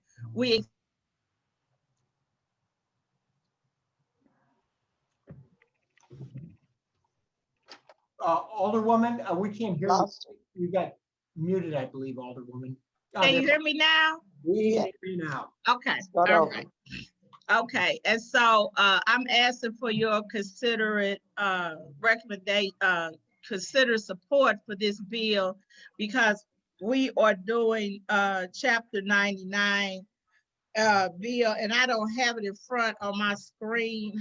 And so if does somebody have where they could tell me the parts that we're covering. I know we're doing Goodfellow to Lillian, to the Riverview Circle, over to Riverview to Berkeley. Lillian Alcott, does that sound right? Yes, sir. And so that's the area that we're covering. And it's in dire need because it hasn't been any major development over in that area. And ironically, as I have been sitting on this committee, I'm learning that areas of my multitude, that's what this whole TIF piece was created for, to help build development in my area. So I'm asking that if you all would consider my bill, I would appreciate it.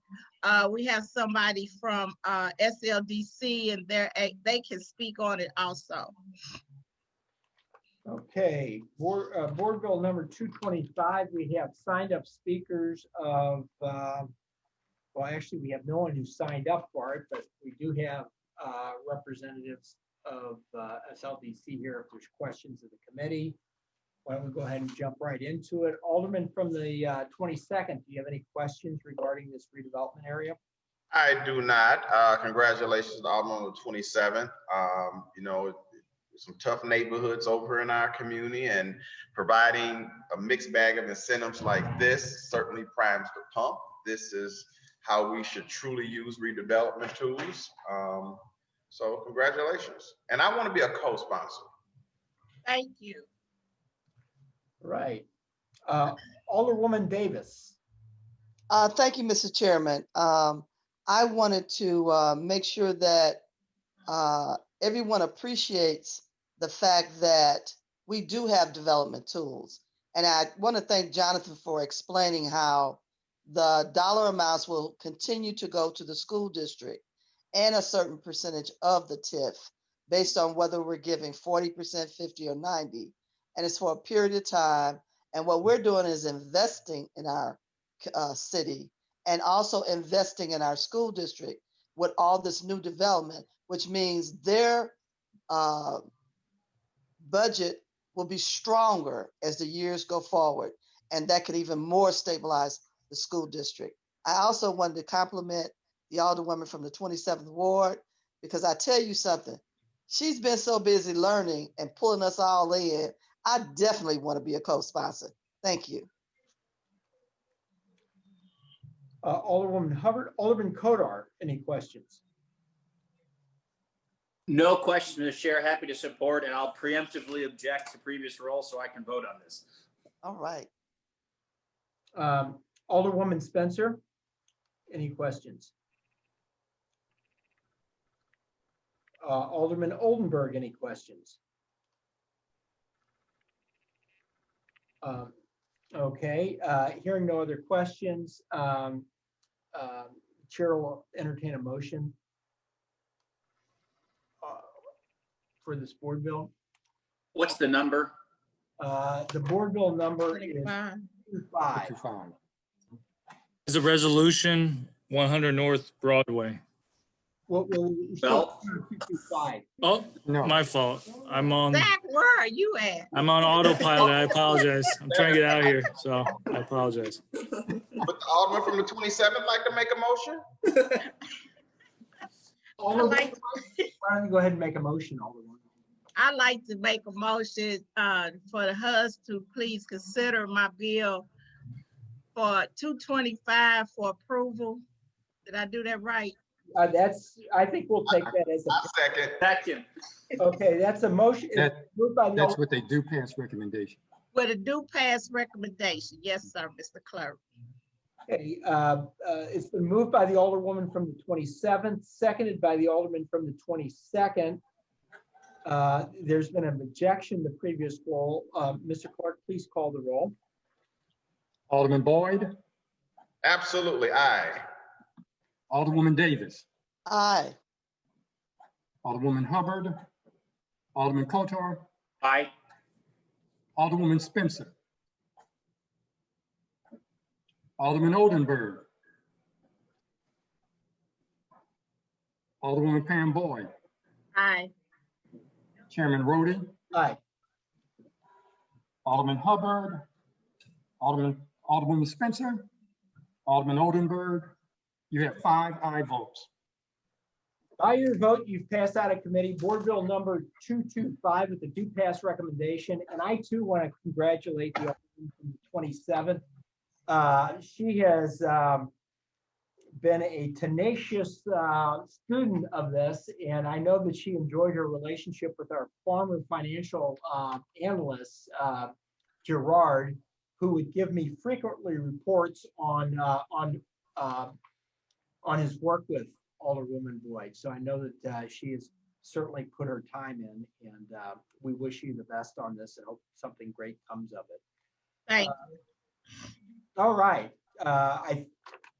Unless I'm reading this wrong, we are on our last order of business today, and that is the Alderman from the 7th. Thank you, Mr. Chairman. This is Resolution 76 for those who are still following at home. I told Doug Rasmussen, who's representing the owner of this project, to pack a lunch, and I think that was an accurate statement. So here we are. This is a resolution to authorize a 10-year 80% tax abatement for 100 North Broadway, which is in an existing enhanced enterprise zone, which is why it's a resolution.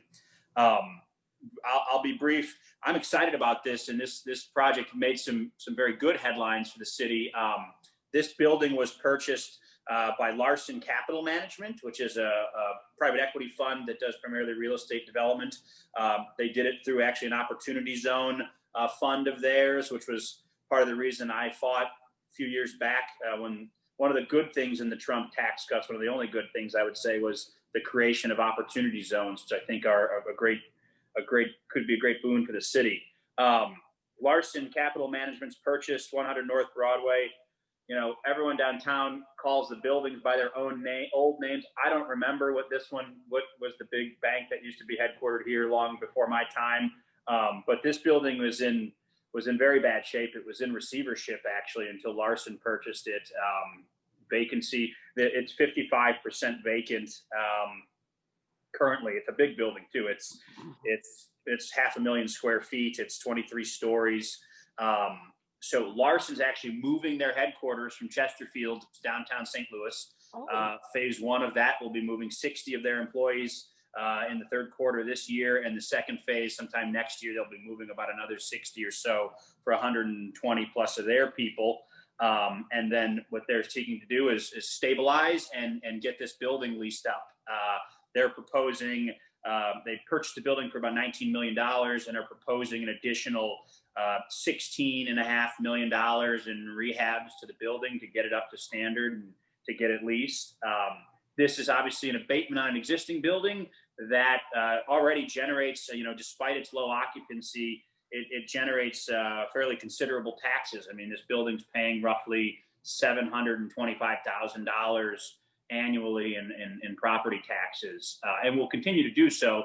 We're abating above that, so improvements above that at 80%. So it'll still pay even something above that number. So I'm excited about this. I kind of mentioned last time we had a HUD's meeting when I think we did something similar with the Globe Democrat building on Tucker. And frankly, just a little while ago, we did, something similar with an existing residential building.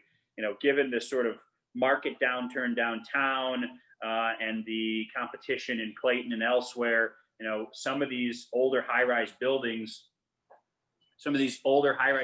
frankly, need a very substantial facelift, and this is one of them. So I'm very excited about Larson's investment and the fact that they're moving from an office park off of 40 in Chesterfield into the heart of downtown, right on North Broadway. So happy to answer any questions. I know Doug Rasmussen, I think he's still with us to answer questions, and I know Jonathan also did an analysis of this project. So our speakers for this are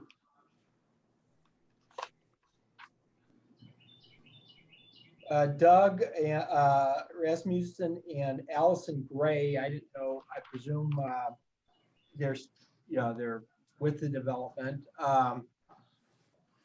So Jonathan, why don't you go ahead and show us the numbers? Sure thing.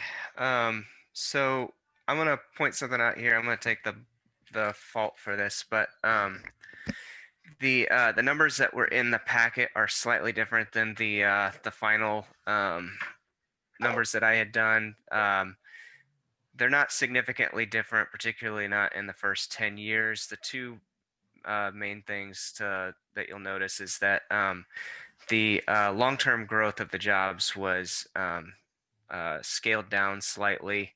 So you'll see, I think, like the board packet might show over 20 years of north of 15 million in benefit to the city, and this one shows just over 14 million. The rate of return to the developer is still the same. The other thing that I had in my first analysis was the size of the parcel was entered in incorrectly.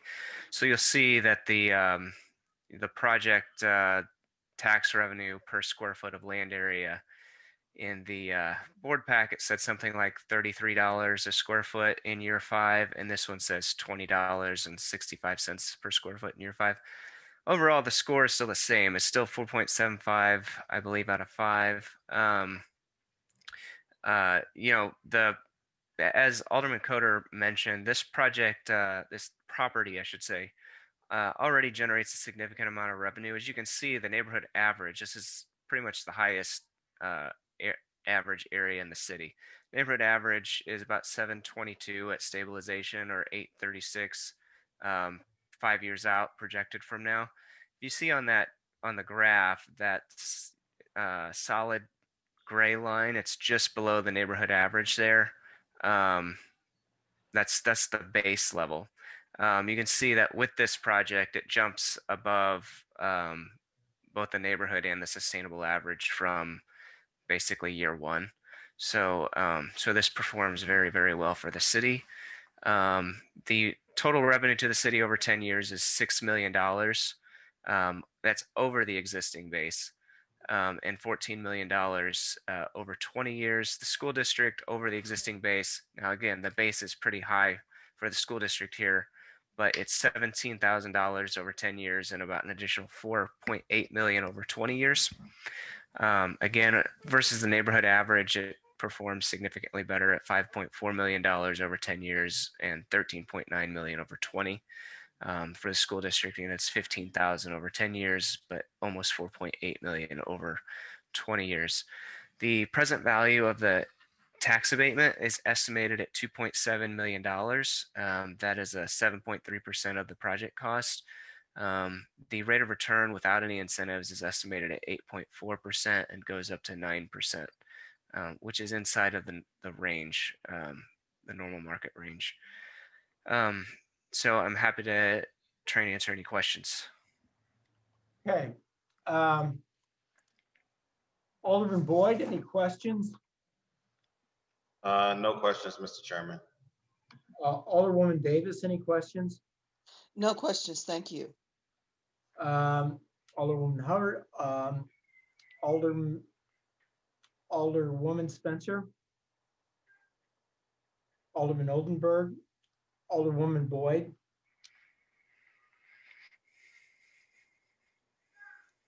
Okay, I'm assuming there aren't any questions.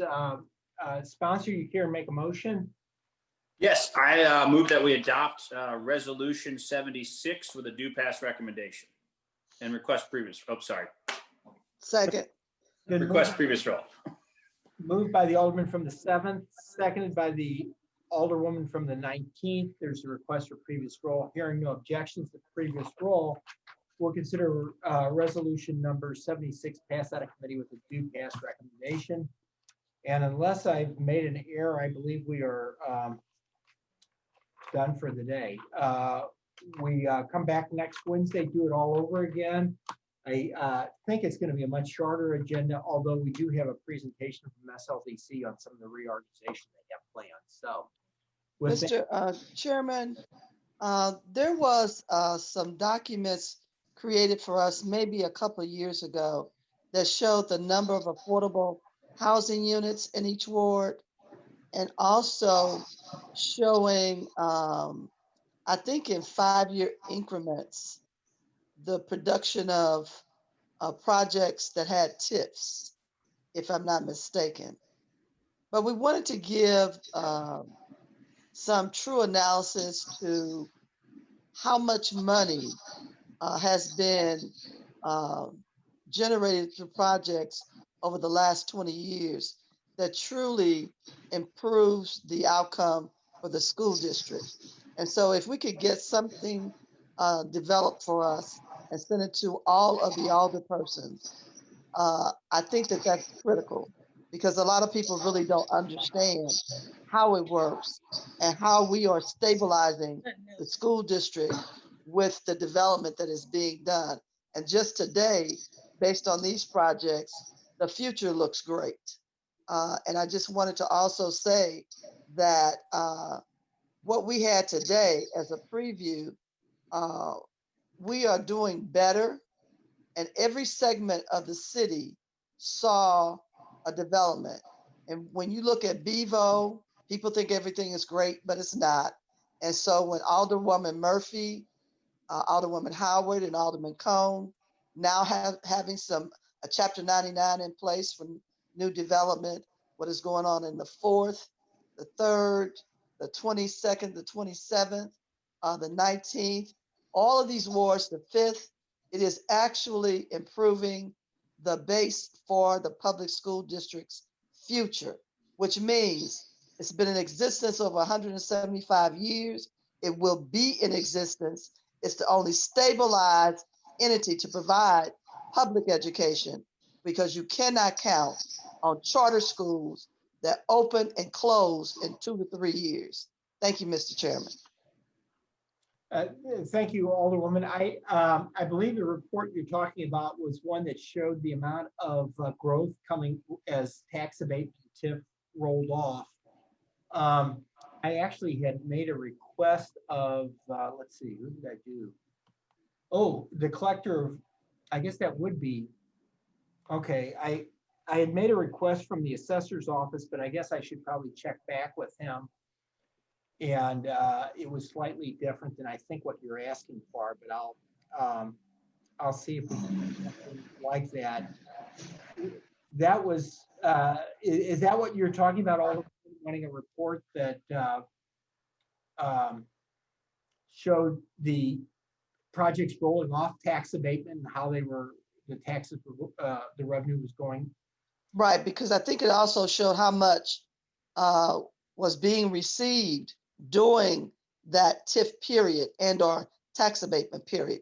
Because somewhere somebody put a message out here having people believe that there is zero tax developments out here, and there's no such thing. Yeah, well, it's been one of my big frustrations the last couple of years is you run into people and they think that we are actually sending money out to developers as No. they're freezing their taxes. Mr. Chairman, this is Dale Ruth Sampson, and Alderwoman Davis will be pleased to work on that project. We have hired someone that's doing a lot of work about similar subjects, so I think we'll be able to produce something and get it to you. I appreciate that. Okay. If that's it, then I will consider today's meeting adjourned. Thank you, everyone, for your patience. I know it's been a long day. Thank you. Thank you.